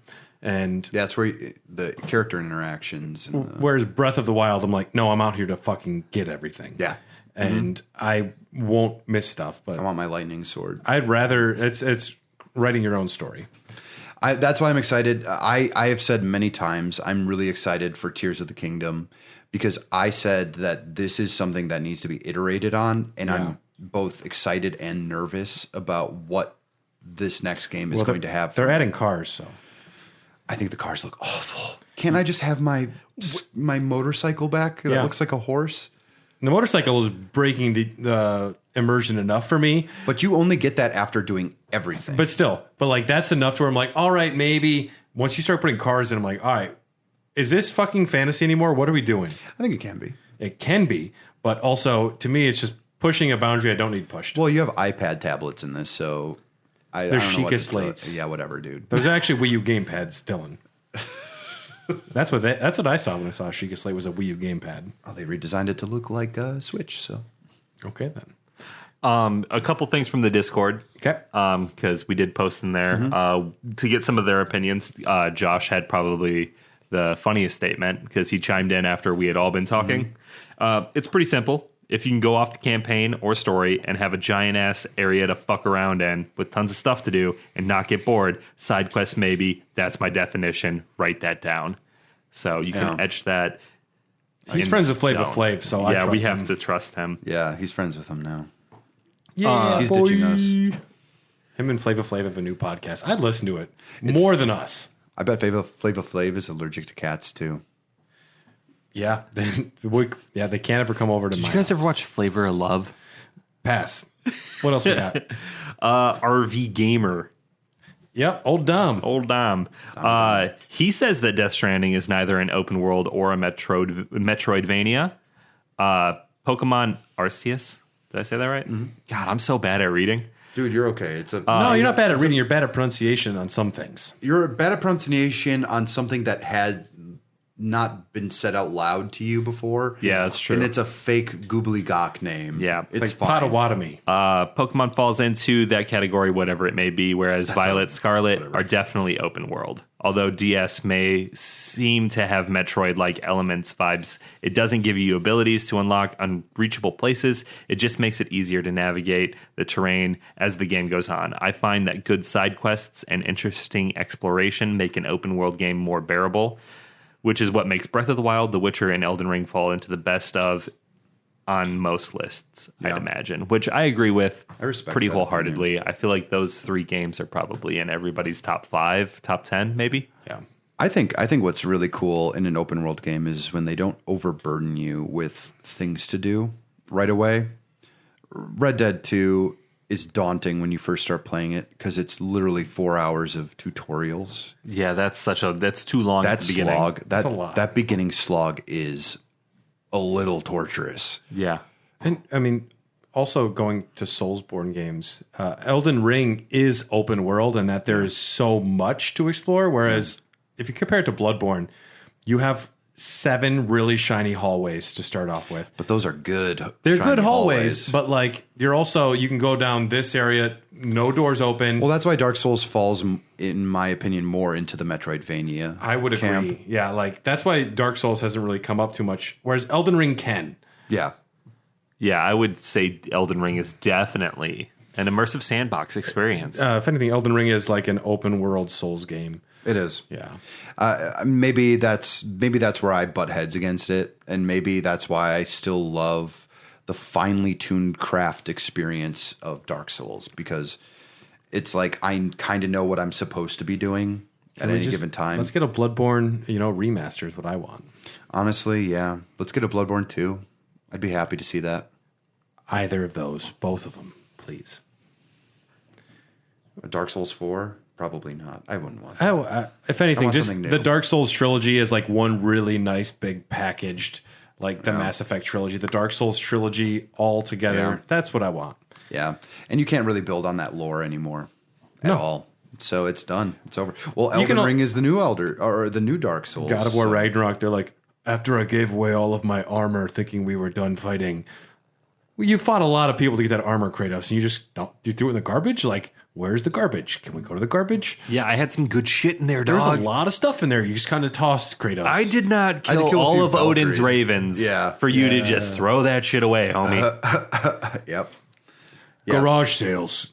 Yeah, there's a fucking yard sale. Yeah. There's a fucking yard sale in Midway. Kratos has the best garage sales, dude. If you see that It's ad, just a Draugr that doesn't speak any words, just grunts like, Yeah. and then with a table full of shit. This pauldron, No I will give it deal. to you for 25 cents. Oh, I don't know why that made me laugh so hard. I just pictured a fucking like a lemonade stand looking thing with a Draugr Yeah. behind it with like a helmet and a couple bracers. Like, Yeah, I like open world games, but I only have the patience for a few of them. The older I get, I seem to be the type of person who wants just the damn experience. I want like character action games have suddenly become my favorite thing. Like Bayonetta, Devil May Cry, those games, like you're getting what you're getting. And then the gameplay is centered around that. I can appreciate all these games. I like Breath of the Wild a lot, but I've always said it doesn't feel like a Zelda game. So I usually have one, maybe two in me a year for these. yeah. They definitely are getting harder to get through as I get older. I would agree with that. and less are being made because as these advancements occur with the technology, more time has to be spent making them. Yep. And something like Assassin's Creed, the fewer you make, the more special they are. Yeah. Yep. I think that's the main thing to think. They want these things to be like hours and like hundreds of hours long experiences. God bless them for it. Like that's great. Always give us more content. That rules. Not always. Sometimes give us the right content. Yeah, I don't want to follow butterflies into the woods 1,000 times for gear that's underleveled because I went and killed all the trolls already. That is not what your tramp stamp says. No, it's much more wordy. I got a big ass. Dude, you got like 200 words on your lower back. And I quote my tramp stamp. It's on my Tinder profile. Dude, you have the first 3 chapters of the Sorcerer's Stone on your tramp stamp. It's crazy. Like I said, I got a big ass. I know. That's a real dump truck. What's next for us on the Dogcast? Raw Dogs is going to journey underground to Aperture Science to discuss Portal and Portal 2. Yes, we are. Elden Dogs is finally going to make its return. The Hallig Tree has been a giant shadow over me, but God damn it, I'm going to get there. Yeah. So expect that coming soon. Our Patreon members can look forward to an exclusive God of War Ragnarok episode this month. I'm super fucking excited to finally talk about that game because that was a day one purchase for me, and I've been sitting on all the little tidbits I want to talk about for a while. When are we doing the Bayonetta one? I have a Switch now. Oh, yeah, I'll lend it to you. We could do one eventually. We should. We should do a Bayonetta at some point. I'll run that one. Hair of the Dogcast exists because of people like you. Thank you for listening. If you have any questions or thoughts about this episode or anything at all, you can reach out to us on Instagram at Hair of the Dogcast, on Twitter let me say that again. What are your favorite open world games? What do you think is a bad open world game? What makes an open world game frustrating and stupid? You can reach out to us on Twitter at Hot Dogcast or on Facebook and Instagram, Hair the Dogcast. But yeah, what's your favorites? We want to know. I want to hear from you guys about these immersion sandboxes. Mm-hmm. Look at that. Who did you throw your Monster Energy poop at in Death Stranding? Tell us about this. Do you want access to a bunch of bonus episodes? Our after Fuck show. yeah, we do. Dylan and I love Hair the Dogcast. I do. Our I have after a show- shirt. I don't have a shirt yet. Oh, that sucks. Yeah, you got to host for a long time. My boss wants a Hair of the Dogcast shirt. I should. was just wearing design it. it. We're all over TeePublic, Should I just- tpublic.com, man. There's some sick stuff on there. Maybe I'll make a new one for us. Yeah. A new illustration. I do want to, on air, commission Dylan right now. I'm not going to pay you. That's fine. But we need a new console critters, and it's going to be 3 different animals, like starter Pokemon for our different Ninfriendos, Chat That's Xbox. funny. I already thought of like the Spartacus Premium Plus. It's like a little like baby wolf with like God of War, like maybe painting on it. With like a plus symbol headband. Or, yeah, something like that. Yeah. But yeah, I I'll thought have like to the come up with something console silly. critters. It would just be like 3 starter Pokemon. That's cool. I'll do that. Yeah. Yeah. If you want bonus episodes, our after show, which is also the wall crazy, and even an exclusive podcast where we Yeah, discuss it's run by movies me. and TV. Join us at Patreon on our Patreon at patreon.com/Hair of the Dogcast. Thank you to our executive producers, Ryan Kristinek, Kipper, and Brian Ward, and Jordan Hoff. Hair of the Dogcast is a proud member of Tokyo Beat Podcast. Make sure you check them out and all their other amazing shows. Agreed. We love you. Bye, guys. Mwah. One for the road. Oh, yeah, we got to do one for the road. Drink more water. Drinking water's I've been doing that really lately. overrated. I feel better. Drinking water is literally overrated. Dylan, you have to be controversial about everything. Something as simple as drinking water. Dylan's like, well, wait a second about this water stuff. you know, they make these hot pockets that are White Castle. Okay. What Things now? that I don't expect to hear. And they're like White Castle, like pizza pocket things, but burger pockets by any stretch of the imagination. Go out and buy some. Because frankly, I need them to stick around because they've become a real thing in my house. I'm changing my statement to go to these White Castle pizza pockets. We're in agreement, me and Dylan. Okay. My one for the road is to get one of these White Castle pizza pockets and then put on Sweet Tooth by the band Well and Good on Spotify. Well, And plus good. you can type Well and Good. It'll come will up show too. up, Yeah. okay. The band is Well and Good. It's my little brother on the bass and my roommate as the vocalist. Cool. They are very, very good. And they're playing Did a they show. pay us for this plug? No, but he is my just favorite. kidding. He is my favorite Melly. So Yes. I'm yeah, okay. yeah. Okay. I like I take note. Justin more than Tyler. Oh, okay. And that doesn't hurt my feelings at all. I'll cry about it later. Maybe I will. You're good. I gotta Cry into your pizza pockets. I got a 15-minute drive home.